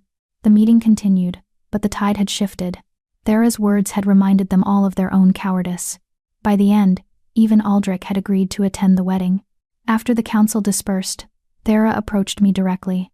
Walk with me, she said. Not a request. We walked through the palace gardens, spring flowers blooming in riots of color. For several minutes, Thera said nothing, just studied me with those keen eyes. You're not what I expected, she finally said. What did you expect? Someone more aware of what she's gotten herself into. Thera stopped beside a fountain, trailing her fingers through the water. You love him. That's obvious. But do you understand what it means to be Luna Queen? I'm learning. Learning isn't enough. You'll be thrown into situations where one wrong word could destabilize entire territories, where showing weakness could invite challenge, where being wolfless, she paused. Where being wolfless will be used as a weapon against you by those who want to undermine the king. I know that. Do you? Thera's gaze was sharp, because right now, you're protected by novelty and the king's obvious devotion, but that won't last. Eventually, you'll have to prove yourself on your own merits, and when that happens, your lack of a wolf will be the first thing they attack. My chest tightened. So what am I supposed to do? I can't change what I am. No, but you can change how you frame it. Thera leaned against the fountain's edge. You're not wolfless because you're weak or defective. You're wolfless because you're something else, something that doesn't fit into our neat categories. And that's exactly why you could see both halves of the king. You weren't blinded by wolf hierarchy or traditional power structures. You're saying my weakness is actually a strength. I'm saying stop thinking of it as a weakness at all. Thera's smile was sharp. You broke an impossible curse, Catherine. You're marrying the most powerful alpha in the territories. You've achieved what every noble-born female has been trying for years. Stop apologizing for how you did it. The words settled into me, solid and true. Thank you, I said quietly. Don't thank me, just survive. Thera straightened. The council will test you. Other packs will challenge you. And there will be females, many females who wanted what you have and will resent you for taking it. You need to be ready. How do I prepare for that? By being exactly who you are, intelligent, observant, and unwilling to back down. Thera's expression softened slightly. And by trusting that the king chose well. He's not a fool, Catherine. If he sees something in you, it's there. She left me by the fountain, her words echoing in my mind. I wasn't a weak thing that needed constant protection. I was the woman who'd walked into a beast's cage and survived. That had to count for something. The wedding preparations continued, but I started paying more attention. Not just to the dress fittings and flower arrangements, but to the political maneuvering happening beneath the surface. Who supported our union and who merely tolerated it. Which packs saw opportunity, and which saw threat. How the servants reacted when I passed genuine respect versus forced courtesy. I began attending more council meetings, not as a silent observer but as an active participant. Charles encouraged it, often asking my opinion on matters of policy. The Eastern Territories are requesting additional resources for border patrol, one advisor reported. They claim rogue activity has increased. Increased, or they're just noticing it now that they want something? I asked before I could stop myself. The advisor blinked. I'm sorry, miss. The Eastern Territories have been relatively quiet for months, I continued, pulling from the histories Charles had taught me. But their alpha is up for re-election within his pack. Requesting resources and appearing to protect his borders would strengthen his position politically. Charles's eyes gleamed with approval. Excellent observation. Advisor Rothran, please investigate Miss Catherine's theory before we allocate any resources. Rothran bowed, looking at me with new respect. Of course, Your Majesty. Word spread quickly. The king's chosen mate had a mind for politics. Some saw it as an asset. Others saw it as another reason to resent me. But at least they were seeing me as something other than a helpless, wolfless girl. 2 weeks before the wedding, my father arrived at the palace. I hadn't seen him since the night Charles had claimed me. Hadn't spoken to him, hadn't written. Part of me had hoped he'd simply stay away, let this new chapter of my life begin without the weight of old wounds. But of course he came. His daughter was marrying the Alpha King. That was too politically valuable to ignore. Thomas delivered the news with careful neutrality. Your father has requested an audience, Miss Catherine. The king asks if you wish to see him. My first instinct was to refuse. To send word that I was busy, that I had no time for the man who'd offered me up as a joke. But that was cowardice. And I wasn't a coward anymore. I'll see him, I said. In the garden. Not the formal receiving rooms. I wanted him on my territory now, in a space where I felt strong. My father looked older than I remembered. More gray in his hair, deeper lines around his eyes. He bowed when he saw me, actually bowed, like I was someone who mattered. Catherine, you look, well. I am well. I kept my voice neutral. Why are you here, father? To congratulate you, of course. To see my daughter before her wedding. He smiled, but it didn't reach his eyes. I'm proud of you, Catherine. To have caught the king's attention, to have broken his curse. I didn't break the curse to catch his attention, I interrupted. I broke it because I fell in love with him. Both halves of him. Because he saw value in me when you never did. My father's smile faltered. That's not fair.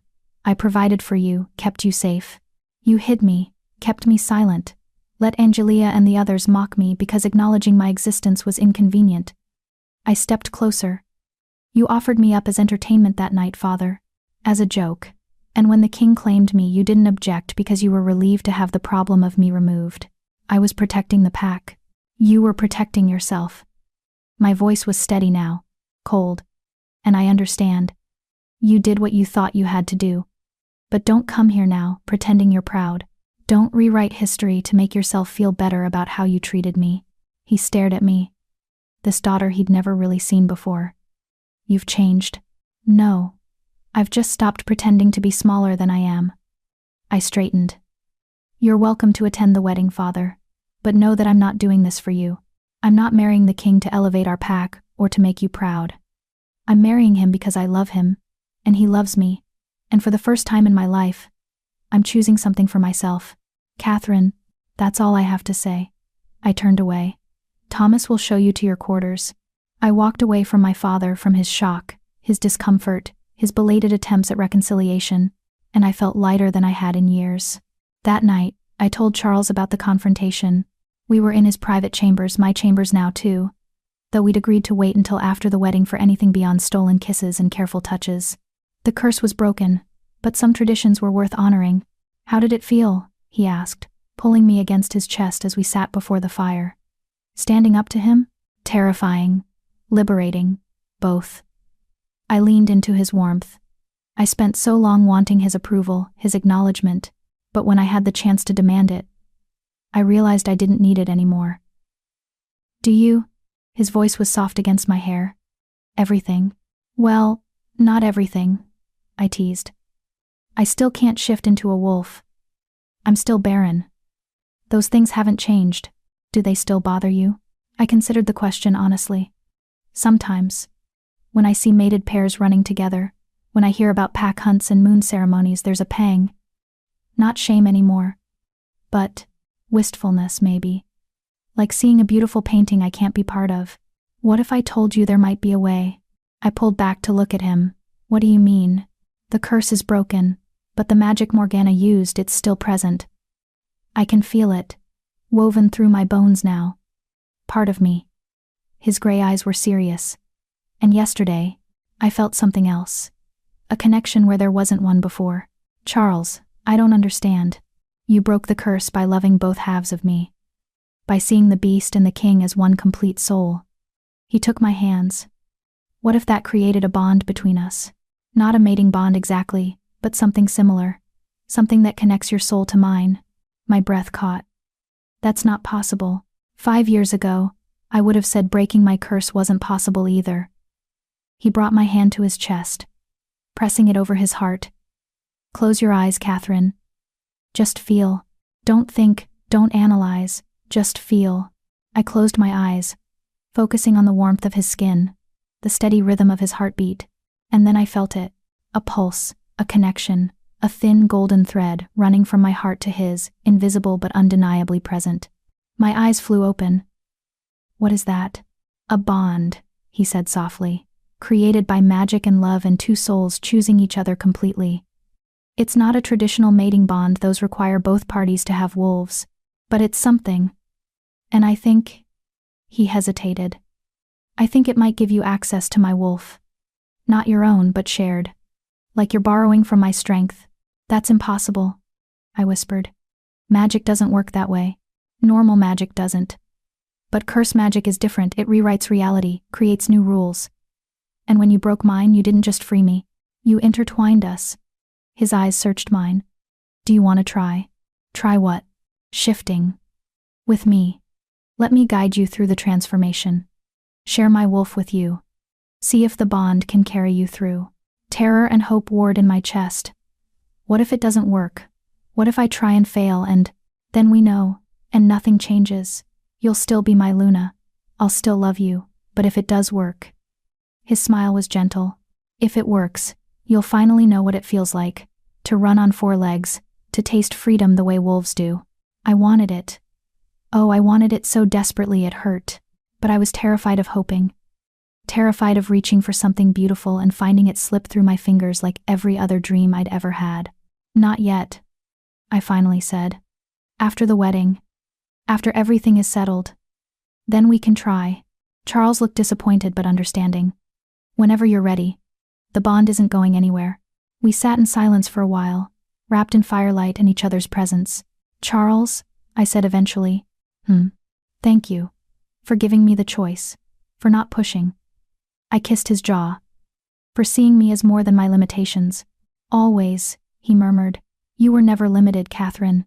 The world just didn't have eyes to see your strength. And in that moment, held by a king who'd once been a beast, I felt something I'd never experienced before. Completely. Utterly whole. The week before the wedding, Angelia arrived at the palace. I hadn't invited her. Hadn't even informed her of the date. But my father had, apparently, and she'd come with him dressed in a gown that cost more than most people earned in a year, her hair perfectly styled, her silver wolf practically purring beneath her skin. She found me in the library. Because of course she did. So this is where you hide, she said, settling into a chair without invitation. Surrounded by books, playing at being educated. I didn't look up from my text. Hello, Angelia. Hello, sister. The word dripped acid. Congratulations on your upcoming nuptials. Quite the accomplishment for someone who spent most of her life washing dishes. Is there something you want? Or are you just here to remind me you're beautiful? She laughed sharp and brittle. I don't need to remind you. You've always known. But I am curious about something. What? How did you do it? She leaned forward, and for the first time, I heard genuine confusion in her voice. How did someone like you, wolfless, barren, nobody end up here? Marrying the most powerful alpha in the territories? I finally set down my book and met her eyes. I was myself. That's all. I didn't pretend to be something I wasn't. I didn't try to be you or anyone else. I just was honest. That's it? Honesty?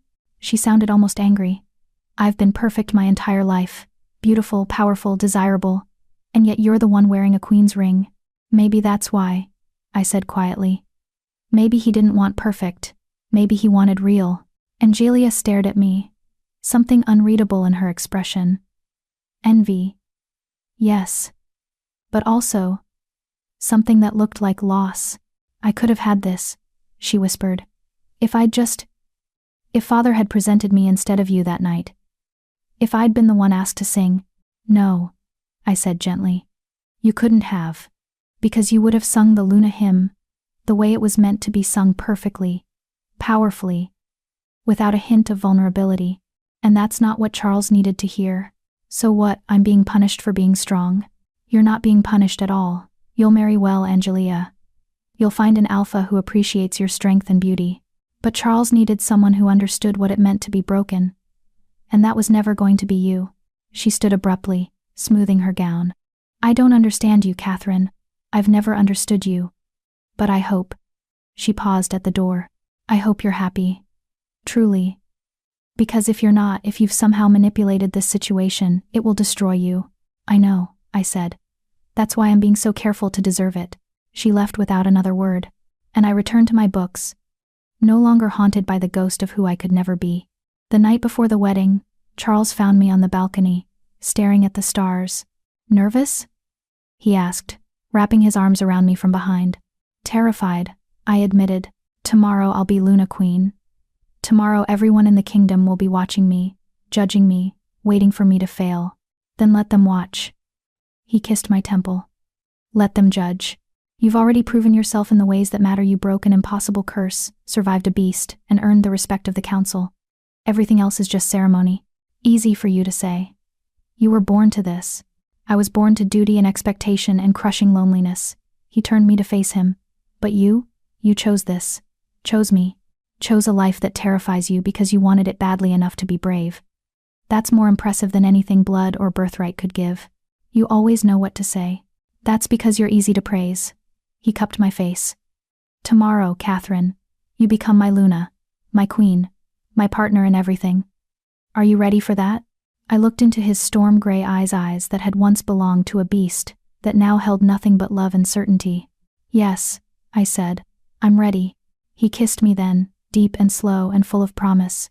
Tomorrow would be public vows and political theater. But tonight was just us two broken people who'd found each other in the dark and chosen to build something beautiful. And that was more than enough. Chapter 7. The Luna Who Couldn't Run. I woke on my wedding day to find snow falling. It was late spring snow, shouldn't have been possible. But when I opened my eyes and looked out the window, fat white flakes drifted down like blessing, coating the palace grounds in pristine white.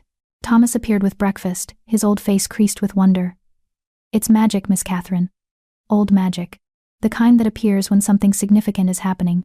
Snow in spring is significant. A Luna Queen coronation is significant. The moon goddess herself is paying attention. He set down the tray, then handed me a small envelope. This arrived just before dawn. No messenger, no seal. Just appeared on the king's desk. My hands trembled as I opened it. Inside, in elegant script, was a single line. Blessings on the one who sees holy. May your bond be unbreakable. M. Morgana.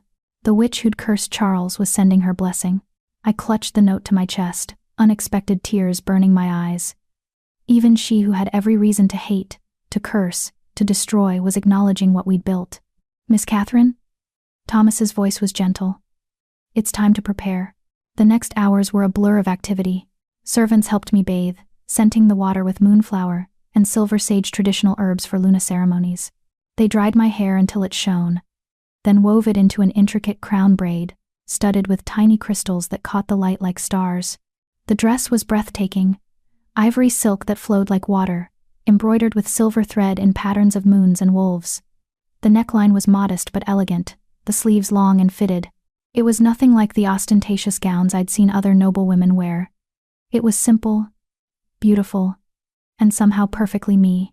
When they fastened Charles's promise ring onto a chain around my neck, to be replaced with wedding bands during the ceremony, I finally looked like what I was about to become. A queen. You're beautiful, miss. One of the younger servants whispered, tears in her eyes. I barely recognized myself in the mirror. The broken girl from the kitchen had disappeared. In her place stood someone who looked confident, regal, worthy of standing beside a king. I just hoped the illusion held. The ceremony was held in the Great Hall, the same place where I'd sung the Luna hymn weeks ago, where this entire journey had begun. But now the hall was transformed. Thousands of white flowers hung from the ceiling, creating a canopy of blooms. Silver ribbons caught the light from massive chandeliers. And at the far end, before floor-to-ceiling windows framing the snowy courtyard, stood an altar carved from moonstone. The hall was packed. Every important Alpha and Luna, from the territories, council members in their formal regalia, nobles I'd never met, all dressed in their finest, all staring as I entered. My father was there, standing with our pack delegation. Angelia beside him in ice-blue silk, her expression carefully neutral. Dara caught my eye and nodded once, encouragement and acknowledgement. And at the altar, waiting with barely contained emotion, stood Charles. He wore formal black, embroidered with silver wolves that matched my gown. His hair was pulled back, revealing the strong lines of his face. His gray eyes locked onto me the moment I appeared, and I saw his breath catch. He looked at me like I was the only person in the world. I walked down the long aisle alone, no father to give me away. Because I wasn't being given, I was choosing. With every step, I felt the weight of expectation, the whispers that followed me. Wolfless, barren, nobody. But also, curse breaker, brave, chosen.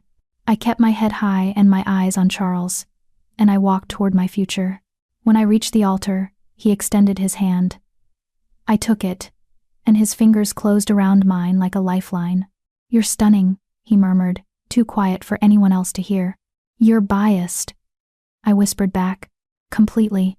The officiant High Priestess Moira, the oldest and most respected spiritual leader in the territories, raised her hands. The hall fell silent. "We gather under the moon's witness," she began, her voice resonant and ancient, "to bind two souls in sacred union. Not merely a king and his chosen Luna, but two people who have walked through darkness and emerged whole." She turned to Charles. "Alpha King Charles Washington, you were cursed, split from yourself, divided between man and beast. The moon goddess tested you, and you endured. But it was not endurance alone that freed you. It was love. Do you acknowledge this?" "I do," Charles said clearly. "And do you take this woman, Catherine, daughter of Beta William, curse breaker and truth speaker, as your Luna Queen, to stand beside you in ruling these territories, to share your burdens and your joys, to be your partner in all things?" "I do." Without hesitation or doubt, the priestess turned to me, and her ancient eyes held something warm.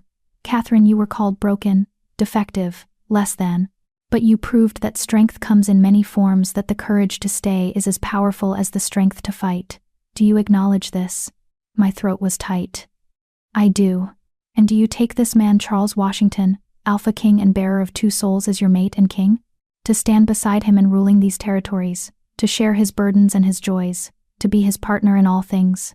I looked at Charles, at the man who'd seen value in me when no one else would, who'd taught me I was worth more than my defects, who'd loved me with both his human mind and his beast heart. "I do," I said, "completely." The priestess smiled. "Then by the power vested in me by the moon goddess, and the ancient laws of our kind, I bind you together. Let no wolf, no alpha, no force in this world separate what has been joined." She produced 2 rings, silver bands etched with moonstone and obsidian, the moon and the void, light and dark intertwined. Charles took my left hand, sliding the ring onto my finger. "With this ring, I give you my heart, my crown, my truth, all of me, wholly." I took his hand, my fingers steady as I placed his ring. "With this ring, I give you my courage, my honesty, my love, all of me, wholly." "Then it is done," the priestess declared. "Alpha King Charles and Luna Queen Catherine, bound by choice and blessed by the moon, may your reign be long, and your love be unbreakable." The hall erupted in applause, genuine from some, polite from others, but it didn't matter. Because Charles was pulling me into his arms, kissing me in front of everyone, and the world narrowed to just us. When we finally broke apart, both breathless, he pressed his forehead to mine. "My queen," he murmured. "My king," I replied. And for the first time in my life, the title felt right. The celebration that followed was overwhelming. A feast with hundreds of guests, each requiring acknowledgement and conversation. Alphas wanting to curry favor, Lunas offering carefully worded congratulations, nobles positioning themselves for advantage. I smiled until my face hurt, made small talk until my throat was raw, and tried not to let anyone see how exhausting it all was. Charles stayed close, his hand on my back or my waist, a constant anchor.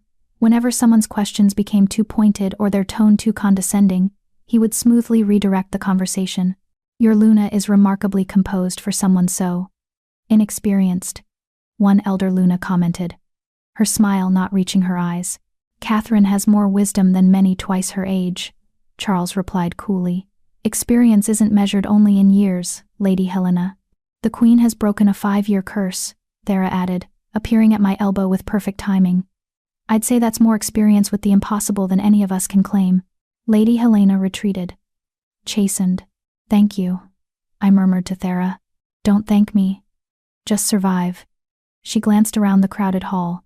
"There are 20 females here who wanted to be standing where you are. At least half of them will try to undermine you in the coming months. Stay sharp. How do I fight people who smile to my face and plot behind my back? By being smarter, more strategic, and utterly unwilling to back down." Thera's eyes gleamed. "You've already proven you can survive a beast. Nobles are just beasts in prettier clothing." As the evening wore on, the formal celebration gave way to something more primal. The wolves wanted to run. It was tradition after a Luna Queen coronation. The pack would shift and hunt together under the moon, cementing the new Luna's place in the hierarchy through shared ritual. My stomach dropped. I couldn't shift. Everyone knew it.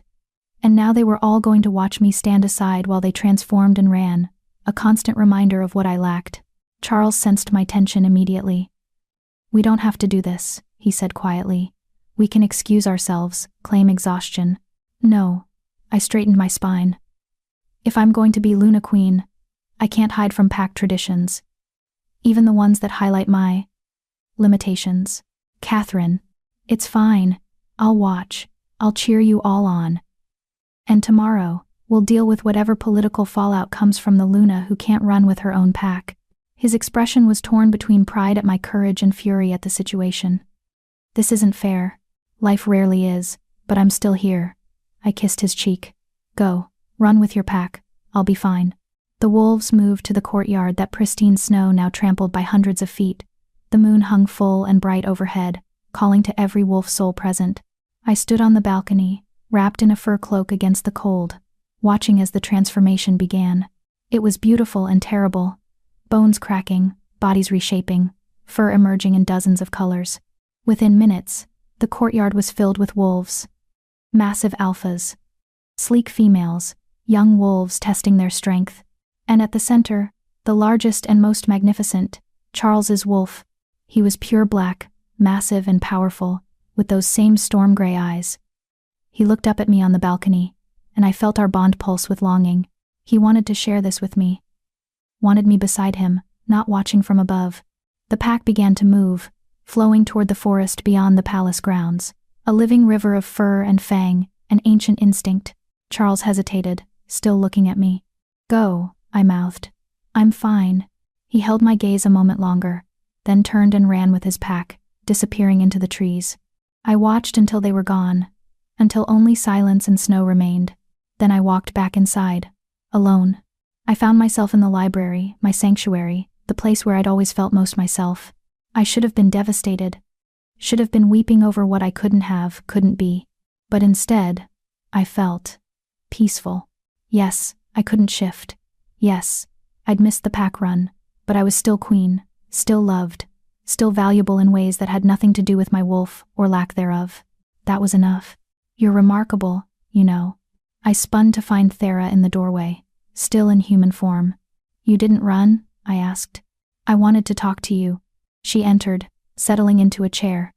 "The pack run is important, yes. But so is this making sure our new Luna understands she doesn't have to prove herself through traditional means. Everyone else is out there.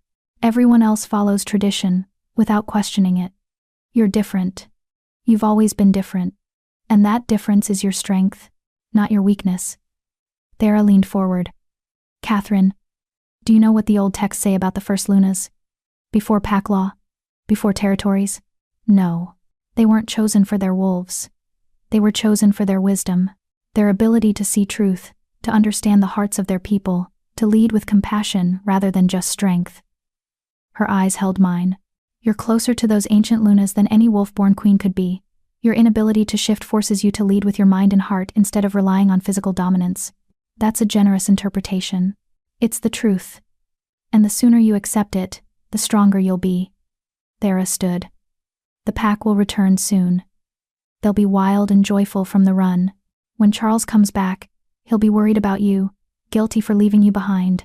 Don't let him be. Show him you're fine. Better than fine. Show him that you don't need to shift to be his equal. She left before I could respond. I sat in the silence, turning her words over in my mind. Maybe she was right. Maybe my difference wasn't a deficit, it was a perspective shift. A way of leading that prioritized wisdom over strength, understanding over dominance. Maybe being wolfless wasn't the tragedy I'd always believed it was. Maybe it was just different. When Charles returned an hour later, he found me curled in a library chair, reading a text on ancient Luna ceremonies. Completely absorbed. Catherine? His voice was rough from the transformation, uncertain. Are you all right? I looked up and smiled, genuine, warm, unforced. I'm perfect. How was the run? He stared at me like I'd spoken a foreign language.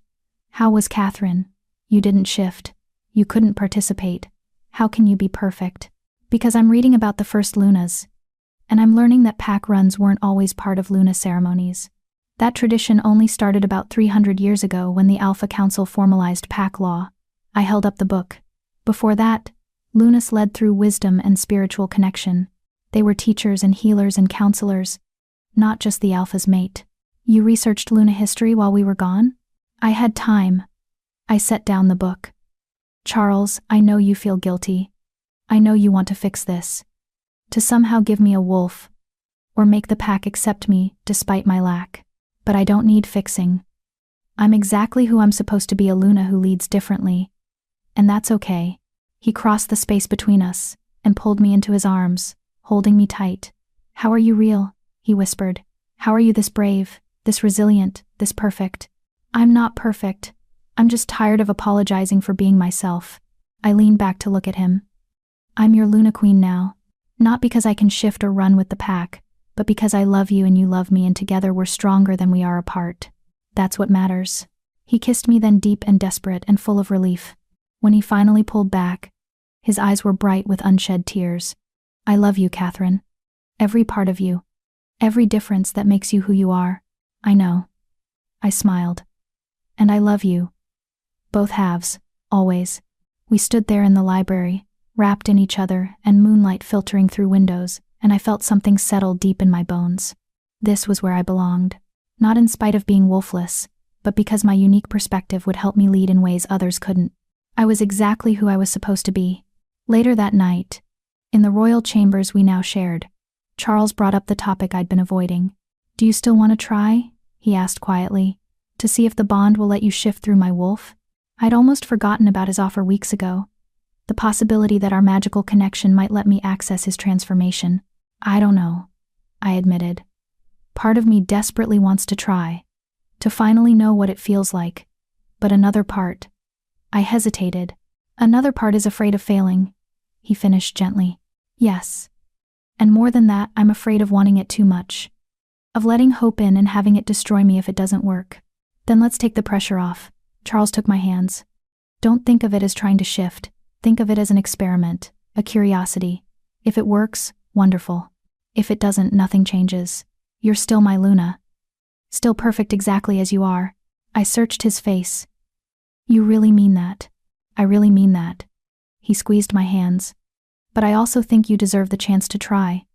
To at least know if it's possible. Not because you need it to be complete, but because experiences shape us, and this is an experience you've never had. He was right. I'd spent my whole life wondering what it felt like to shift, to run on 4 legs, to taste freedom the way wolves did. Even if I failed, at least I'd know I tried. Okay, I said. Let's try. We went to the private royal courtyard enclosed by high walls, away from prying eyes. The snow had stopped, leaving everything pristine and quiet. Charles stripped down unselfconsciously. Nudity before shifting was natural to wolves, though it still made me blush. Come here, he said, extending his hand. I took it, and immediately felt our bond pulse stronger. That golden thread connecting heart to heart, soul to soul. Close your eyes, Charles instructed. Feel the bond. Follow it into me. Into my wolf. Don't force it, just flow with it. I closed my eyes and reached along that thread, feeling it grow brighter, stronger, and then I felt him. Not just Charles the man, but something deeper, primal, ancient. A presence that was both human and other, thought and instinct merged. His wolf. Good, Charles murmured. Now I'm going to shift. Stay with me. Stay connected to the bond. Let my transformation carry you with it. I felt him begin to change bones, reshaping, form shifting, and instead of being separate, watching from outside, I felt it happening with me. My bones ached. My skin prickled. My senses sharpened impossibly. And then, pain, glorious, terrible pain as my body tried to reshape itself. I gasped, breaking concentration, and the connection snapped. When I opened my eyes, Charles stood before me in wolf form, magnificent and concerned, but I was still human. Still unchanged. I felt it, I breathed. For a moment, I felt the shift beginning, but I couldn't hold it. Charles transformed back, human again in seconds. You felt it, Catherine? That's incredible. Most wolves can't share transformations even through mating bonds. The fact that you felt anything. But I didn't shift. I tried and failed. You connected to my wolf through a bond that shouldn't exist. And you felt the beginning of a transformation no wolfless person has ever experienced. He pulled me into his arms. That's not failure. That's a miracle. Tears streamed down my face, frustration and wonder mixed together. It hurt. It hurt so much and I still couldn't do it. The first shift always hurts. Even for born wolves. He stroked my hair. But you took the first step, Catherine. And with practice, with time, maybe you can take the second, the third, eventually the full transformation. Or maybe I can't. Maybe this is as far as I can go. Then this is enough. He tilted my face up to his. You are enough. Shifted or not, wolf or not, you're my Luna and my love, and that will never change. I buried my face in his chest and let myself cry for the girl who'd always wanted to run, for the queen who might never fully transform, for all the complicated grief and hope tangled in my heart. And Charles held me through it all. Patient and loving, and exactly what I needed. We returned to our chambers as dawn painted the sky pink and gold. Our wedding night, technically, though we'd spent it attempting transformation instead of consummating our bond in traditional ways. I'm sorry, I said, as we collapsed onto the massive bed. This was supposed to be romantic, and instead I'm crying over failed shifting attempts. Charles laughed, that genuine, joyful sound I loved. Catherine, we broke a 5-year curse. We got married in front of the entire kingdom. We attempted magical wolf sharing. This has been the most eventful wedding night in history. Romance is overrated compared to that. You're sure you're not disappointed? He rolled over to look at me, his gray eyes serious. I'm married to a woman who walked into a beast's cage armed with nothing but riddles and courage. A woman who sees my broken pieces and calls them beautiful. A woman who becomes queen and immediately starts researching how to do it better. He cupped my face. How could I possibly be disappointed? I kissed him, then soft and grateful and full of love. And when he deepened the kiss, when his hands began to explore with gentle reverence, when we finally came together as mates and partners and two souls bound by choice, it was perfect. Not because I'd shifted or proven anything or lived up to some ideal, but because I was exactly who I was, and that was enough. Chapter 8. The Truth of Two Souls. 3 months passed. 3 months of learning to be Luna Queen, attending council meetings, settling disputes, representing the kingdom at territorial gatherings. 3 months of making mistakes and learning from them, of facing opposition and standing firm, of slowly earning respect through action rather than birthright. 3 months of trying to shift. Every night, Charles and I would go to the private courtyard. Every night, I would reach through our bond, feel his wolf, attempt the transformation. And every night, I would fail. Oh, I could feel it now, that primal force waiting just beyond my reach. I could sense the shift beginning, bones preparing to reshape, instincts stirring. But I couldn't complete it. Something always held me back, some final barrier I couldn't cross. It's like standing at the edge of a cliff, I told Thera one afternoon. We'd become unlikely friends, the seasoned councilwoman and the wolfless queen. I can see where I need to go, but I can't make myself jump. Maybe you're not supposed to, Thera said thoughtfully. Maybe the bond gives you access to his wolf, but you're still fundamentally yourself, human, but connected to something greater. That's not enough. I stopped, frustrated. What do you want, Catherine? I want to run with him, to know what it feels like, to be complete. You are complete. Thera's voice was sharp. You're just fixated on what you lack instead of what you have. You can feel his wolf. You're connected to Charles in ways that transcend normal mating bonds. You're Luna Queen despite being wolfless. When will that be enough? Her words stung because they were true. I was letting this become an obsession, a marker of failure, when I should have been celebrating how far I'd come. But I couldn't let it go. The trouble started on a bright autumn morning. A messenger arrived from the Southern Territories, one of the smaller packs, remote and often overlooked. Their alpha had died, and the pack was in chaos. 3 wolves were challenging for leadership, and the conflicts were becoming violent. They're requesting royal intervention, the messenger explained to the council. Specifically, they want the Luna Queen to mediate, they say. He hesitated. They say a wolfless Luna will be impartial, won't favor one challenger based on their wolf strength. The council chamber erupted in arguments. This is inappropriate. The Luna Queen has no experience. Sending her alone into a contested pack is dangerous. I'll go, I said quietly. The room fell silent. Charles, who'd been listening with carefully controlled anger, turned to me. Catherine, you don't have to. Yes, I do. I stood, addressing the council. They specifically requested me. If I refuse, it sends a message that I'm not capable, that I'm a Luna Queen in name only, too weak to handle real challenges. You could be hurt, Aldrich protested. These challengers are violent, unstable. Then it's a good thing I don't have a wolf they can sense as threat. I met his eyes steadily. I'll go as a neutral mediator, someone who can't be intimidated by dominance displays or power plays. Isn't that exactly what they need? Thera was nodding slowly. She's right. This is an opportunity to establish the Queen as a different kind of leader, one who resolves conflicts through wisdom rather than force. It's too dangerous, Charles said, his voice tight. I won't allow it. I turned to him, and though it hurt, I kept my voice professional. With respect, Your Majesty, you don't get to forbid me from fulfilling my duties as Luna Queen. This is my role, my responsibility. And I intend to honor it. The challenge hung between us, public, undeniable. For a long moment Charles stared at me, conflict warring in his gray eyes. Then, slowly, he nodded. Very well. But you'll take a full guard detail.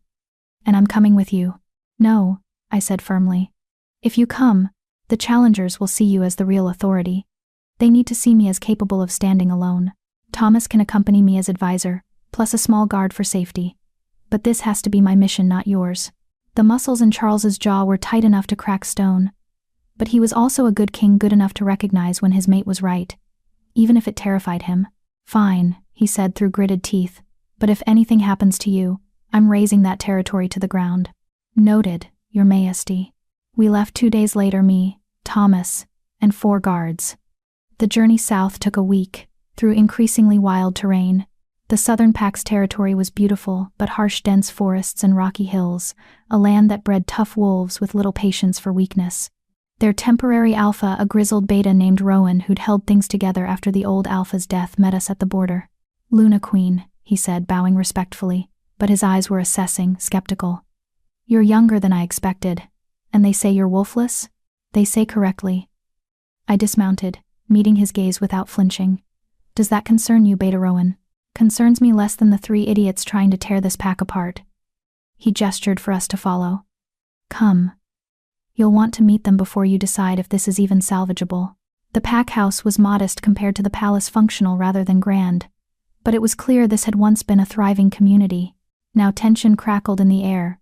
Pack members divided into factions, eyeing each other with hostility. The 3 challengers were exactly what I expected. Powerful alphas in their prime, each convinced they were the rightful leader. Garrett, the old alpha's son, claiming birthright. Sasha, the strongest fighter, claiming strength. Liam, the smartest strategist, claiming wisdom. They met me in the pack's council room. And the hostility was immediate. This is who they sent? Garrett sneered. A wolfless female? No offense, Your Majesty. But how are you supposed to judge alpha challenges when you've never even shifted? Because I'm not here to judge your wolves, I replied calmly. I'm here to judge your leadership. Any fool can be strong. The question is whether you can actually lead a pack. Sasha laughed. You've got spine. At least. Fine. What's your plan, little Luna? How do you propose to solve this? Tell me why you want to be alpha, I said. Each of you. Real reasons, not just I'm strongest or I deserve it. They exchanged glances, clearly not expecting that question. Garrett spoke first. This pack was my father's legacy. I grew up knowing I'd lead them someday. That's my right. Rights mean nothing if you can't fulfill responsibilities, I countered. What would you do differently than your father? He hesitated. I would strengthen our borders. Make sure we're never vulnerable again. By doing what? Be specific. More patrols. Better training. Alliances with neighboring packs. I made notes, then turned to Sasha. Your turn. I want to lead because this pack has gone soft, she said bluntly. The old alpha was weak in his final years. We need someone who'll remind everyone what it means to be strong. Someone who'll make other packs respect us again. And how do you build respect? Through fear or through trust? Through strength. That's the only language wolves understand. Is it? I looked at the room around us, pack members listening from doorways. Young wolves watching with frightened eyes. Because I see a lot of wolves here who look exhausted by fighting, scared of choosing wrong. They don't need more strength. They need stability. Sasha's eyes narrowed, but she didn't argue. Finally, Liam. I want to lead because I see what this pack could be. We're isolated, yes, but that means we could be self-sufficient. We have resources others don't. Rare herbs, clean water sources, strategic positioning. I want to build alliances, establish trade. Make this pack valuable rather than just feared or pitied. That sounds good, but can you enforce your authority? Being smart doesn't matter if stronger wolves won't follow you. I'd rather be followed through respect than fear, Liam said quietly. But yes, I can fight when necessary. I just think it should be a last resort, not a first instinct. I studied all three of them, seeing strengths and weaknesses, potential and pitfalls. None of them were wrong, exactly. But none of them were wholly right either. Here's what I see, I said finally. Garrett, you have loyalty and tradition on your side. But you're so focused on your father's legacy that you haven't developed your own vision. Sasha, you have strength and courage, but you equate leadership with dominance, which will fracture this pack further. Liam, you have intelligence and long-term thinking, but you're too willing to avoid conflict, which some will see as weakness. The room was silent. So what's your solution? Rowan asked. We can't have three alphas. No, but you can have an alpha and advisors who complement his weaknesses. I looked at each challenger. I propose a trial period. Liam becomes alpha, he has the clearest vision for the pack's future. But Garrett serves as his beta, lending traditional authority and managing internal pack structure. And Sasha leads the warriors, handling security and training. You want me to serve under him? Sasha's voice was dangerous. I want you to serve the pack. All three of you claim to want what's best for these wolves. Prove it. Put aside ego and work together, each in the role they're best suited for. I met her blazing eyes. Or keep fighting until this pack dissolves entirely and these wolves scatter to other territories. Your choice. The tension was suffocating. Then Liam spoke. I accept. If Garrett and Sasha are willing, I'll be alpha. But I want your counsel, both of you. I'm smart enough to know I can't do this alone. Garrett was clearly struggling with wounded pride. But finally, for my father's memory, for the pack, I'll serve as beta. Everyone turned to Sasha. She stared at me with something between fury and respect. You're gutsy, I'll give you that. Coming into a contested pack and telling us how to solve our problems. She was silent for a long moment. Then, fine. I'll lead the warriors. But if Liam proves weak, I reserve the right to challenge again. Fair, Liam agreed. I let out a breath I didn't know I'd been holding. Then it settled. Liam is alpha, with Garrett as beta and Sasha as war leader. You'll report to the council quarterly on the pack's progress. Any major conflicts between you come to me for mediation. Rowan was staring at me like I'd performed a miracle. You actually did it. You solved a three-way challenge without a single fight. I didn't solve it. They did. I just helped them see past their egos to what the pack actually needed. I stood. Now, I believe there's a formal alpha ceremony to conduct. The ceremony was simple but powerful, Liam swearing oaths to protect and serve, the pack accepting him through their howls and submission. I stood beside him as he took power, and I felt something shift in the pack's energy. Not perfect unity that would take time, but hope, a sense that maybe things could get better. That night, as we prepared to leave, Sasha found me. I misjudged you, she said without preamble. Thought a wolfless Luna would be weak, but you walked into hostile territory and faced down 3 alphas without flinching. That takes a different kind of strength. Thank you. How'd you know? She asked. How'd you know that dividing responsibilities would work? Because I spent my whole life being told I was only valuable if I could do one specific thing. If I could shift, I'd be worthy. If I couldn't, I was worthless. I smiled. But that's not how people work. We're all good at different things. The trick is finding ways for those different strengths to complement each other instead of compete. Sasha nodded slowly. That's actually wise. Don't sound so surprised. She laughed, genuine and warm. The king chose well. Even if you can't shift, you've got the heart of a Luna. We returned to the capital to find Charles pacing the throne room like a caged animal. The moment he saw me, he crossed the space in 3 strides and pulled me into his arms, holding me so tight I could barely breathe. Don't ever do that to me again, he muttered against my hair. Do what? My job? Terrify me by walking into danger alone. He pulled back to cut my face. I've spent the last week imagining every horrible thing that could happen to you. And instead, I successfully mediated a pact dispute and established a new leadership structure without any violence. I grinned. Thera was right. Being wolfless is actually an advantage in certain situations. I don't care if it's an advantage. I care that you're safe. But he was smiling now, pride mixing with relief. Though the reports say you were magnificent, faced down 3 alpha challengers and made them work together, very Luna Queen of you. I learned from the best. I kissed him softly. Now, can we please go to bed? I've been traveling for 2 weeks and I'm exhausted. Anything you want, my queen. But that night, I couldn't sleep. I kept thinking about Sasha's words. You've got the heart of a Luna, and Thera's words from months ago. You're exactly who you're supposed to be. And suddenly, I understood. I'd been trying to shift because I thought I needed to prove something. Needed to be like every other Luna, capable of running with the pack. But that was never what being Luna meant. Being Luna meant leadership, wisdom, courage. It meant seeing people wholly and helping them be their best selves. It meant standing firm in who you were, even when the world wanted you to be something else. I didn't need to shift. I just needed to stop believing I was incomplete without it. Charles, I said, shaking him awake. He came alert immediately, reaching for weapons that weren't there. What's wrong? Nothing's wrong. I just realized something. I sat up, face him in the moonlight. I don't want to try shifting anymore. His expression shifted to concern. Catherine, if this is about the failed attempts, we can keep trying. With practice. No, you don't understand. I don't want to keep trying because I don't need to. I thought I had to shift to be complete, to be a real Luna. But that's not true. I'm already complete. I'm already a real Luna. Shifting would just be an addition, not a requirement. Charles studied my face. You're sure? Because if you want to keep trying, I'll support you. I'm sure.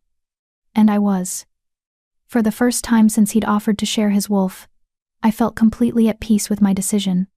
I'm exactly who I'm supposed to be. Wolfless, yes. But also wise and brave and capable of leading in ways others can't. That's enough. It's more than enough. He pulled me into his arms, and I felt his relief through our bond. I never wanted you to shift because I thought you were incomplete. I just wanted to give you the choice. And I'm choosing myself. Exactly as I am. We lay back down, wrapped in each other in contentment, and for the first time in months, I slept deeply, dreamlessly, perfectly at peace. The next morning, I woke to find Thomas at our door, looking apologetic. Your Majesty, there's a visitor. She appeared at the gates at dawn, asking for you specifically. No guards would approach her, they say. He swallowed. They say she smells like old magic. My heart kicked into overdrive. Charles and I dressed quickly and went to the throne room. And there, standing in a pool of morning sunlight, was a woman I'd never met but somehow recognized instantly. Morgana Wilson. She was smaller than I expected, barely taller than me, with gray-streaked dark hair and eyes like winter storms. She wore simple traveling clothes, but power radiated from her like heat from coals. "Luna Queen Catherine," she said, her voice surprisingly gentle. "I've been waiting to meet you. You're the witch who cursed Charles." I kept my voice steady. "I am. And you're the woman who broke my curse." She smiled, sad but genuine. "I've been watching. From a distance, through scrying, seeing how you navigated my magic. I had to know if the curse broke legitimately or if you'd found some loophole, some way to cheat the magic." Charles moved protectively closer. "And what did you find?" "That she loved you wholly. Both halves, without reservation or manipulation." Morgana's eyes were bright with unshed tears. "That's rare, you know. Most people love the idea of someone, or specific parts of them. But she saw all of you, king and beast, thought and feeling, strength and vulnerability, and chose it all." "Why are you here?" I asked. "To apologize. And to offer a gift." She reached into her bag and pulled out a small vial filled with luminous silver liquid. "This is essence of moonlight. Very rare, very old magic. If you drink it, it will complete your transformation attempts. You'll be able to shift fully, to run as a wolf." The room went silent. Every cell in my body wanted to reach for that vial, to finally have what I'd always wanted. But then I remembered last night's revelation. Remembered choosing myself. "Thank you," I said carefully, "but I don't need it." Morgana's eyebrows rose. You're refusing?" "I'm choosing myself. I'm wolfless, and that's okay. I'm Luna Queen because of who I am, not despite what I lack." I met her ancient eyes. "I appreciate the offer, truly. But I don't need magic to make me complete. I'm already whole." For a long moment, Morgana just stared at me. Then she began to laugh, a sound like bells and sorrow and joy all mixed together. "Oh, child. Oh, you magnificent child." She wiped tears from her eyes. "Do you know what you just did? Refused a magical gift? You passed the final test." She looked at Charles. "The curse had 3 parts, you see. First, being split until someone loved both halves. You achieved that. Second, that person had to be genuine, not seeking power or advantage. She achieved that. But the third part," she turned back to me, "the third part required that person to accept themselves wholly too, to see their own perceived brokenness and choose it anyway without magical fixes or supernatural solutions." My breath caught. "That was a test?" "Everything is a test, child. And you passed with grace." Morgana smiled. "The curse is truly broken now. Not just lifted, but completed. The magic that split him, that connected you, that bound you together, it's all sealed now, permanent. Nothing can undo it." She pressed the vial into my hand anyway. "But take this. Not because you need it, but because sometimes having the choice and choosing not to use it is more powerful than never having the choice at all. Keep it. And if someday you change your mind, the option exists." "I won't change my mind." "Maybe not. But life is long, and certainty is fleeting." She stepped back. "I came to make amends, to see if the curse I cast in grief had brought anything but pain, and instead, I found this. 2 people who completed each other's broken pieces not by fixing them, but by accepting them. That's healing I didn't know was possible." "Your daughter," I said quietly. "Margaret. I'm sorry for what happened to her." Morgana's face crumpled. "Thank you. She was everything, and losing her destroyed me. But perhaps," she looked at Charles, "perhaps some good came from that destruction. You learned compassion, Your Majesty. You learned what it means to be split from yourself, and that made you capable of loving this extraordinary woman." "It doesn't make it right," Charles said. "What I did executing Margaret, I can't take it back. But I am sorry, truly sorry for your loss. I know, and I forgive you. Not because you deserve it, but because holding on to hatred has exhausted me." Morgana moved toward the door. "Live well, both of you. Build something beautiful from what was broken. And know that somewhere, an old witch is watching and wishing you joy." She left as quietly as she'd come, disappearing into morning light. I stared at the vial in my hand, liquid possibility, the option to shift. Then I tucked it into a drawer in my desk and closed it firmly. Maybe someday I'd want it. Maybe someday I'd choose to try again. But today, I chose myself. exactly as I was.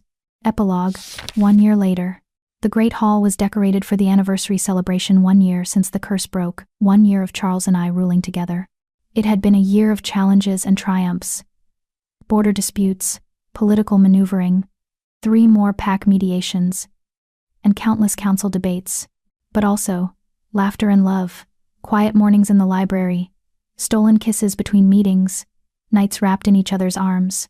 We'd built something beautiful from our broken pieces. The celebration was smaller than our wedding, just close friends, trusted advisors, the few pack leaders who'd proven themselves allies. Thomas gave a toast that made everyone cry. Thera gave one that made everyone laugh. And Rowan traveled from the Southern Territories to report that Liam, Garrett, and Sasha were working together successfully. They fight like siblings, he said with a grin. But they're building something strong, and they credit you, Luna Queen, for seeing past their egos to what they could become together. As the evening wound down, Charles pulled me onto the balcony, our spot, where we'd stood a year ago, and marveled at being whole. Happy? He asked, wrapping his arms around me from behind. Completely. I leaned into him. You? More than I ever imagined possible. He kissed my temple. I have something for you. Charles, we agreed no gifts. This isn't a gift, it's information. He turned me to face him, his expression serious. I've been researching ancient bonding magic. Specifically, bonds like ours created by curse breaking, connecting souls that otherwise couldn't connect. Why? Because I wanted to understand what we have, what you did when you broke the curse. He took my hands. Catherine, our bond isn't just magical. It's transformative. You didn't just free me from the curse. You fundamentally changed how my soul works, integrated my beast half permanently, made me whole in a way I'll never lose. I know that, but what you don't know is that it works both ways. His eyes were intense. You think you're wolfless, but that's not quite accurate anymore. You're not wolf-born, no. But you're wolf-bonded, connected to my wolf through magic so deep it's rewritten your soul's structure. My heart was pounding. What are you saying? I'm saying you're not fully human anymore either. You're something in between. Something new. He smiled. You're Catherine. Unique. Unprecedented. And exactly perfect. I don't understand. You asked me once what the beast was. I told you he was my heart. Everything I felt, but couldn't express. But that wasn't complete. Charles cupped my face. He was also my truth. The part of me that could see reality without the filters of logic and fear. And when you loved the beast, you gave me the ability to integrate that truth, to be honest and feeling and whole. And you gave me? I prompted. Purpose. Value. A place to belong. His thumb stroked my cheek. But more than that, you gave me hope. The belief that broken things can still be beautiful. That imperfection isn't the same as incompleteness. We saved each other, I said softly. We chose each other. Every day. That's what the riddle meant. A promise given freely, binding without force, capable of being broken but held strong through choice. I looked down at my hand, at the wedding band that had replaced the promise ring. The moonstone still gleamed in the center. I love you, I said, both halves, always. And I love you, all of you, wholly. We stood on that balcony, as stars emerged overhead, 2 people who'd been called broken and had proven the world wrong. Not by fixing what was fractured, but by choosing to be whole exactly as we were. Far to the south, in a small territory where 3 unlikely leaders were building something new, Sasha stood beneath the full moon and smiled. She'd just received word. The Luna Queen was hosting a summit next spring. Leaders from all territories, focusing on new models of governance, new ways of resolving conflicts. A summit led by a wolfless Luna who'd proven strength came in many forms. What are you smiling about? Liam asked, joining her. Change, Sasha said simply. I'm smiling about change. And in the capital, in the royal chambers, Charles and Catherine fell asleep wrapped in each other's arms. 2 souls, once split and separate, now bound by choice. 2 people who'd learned that love wasn't about perfection or completion.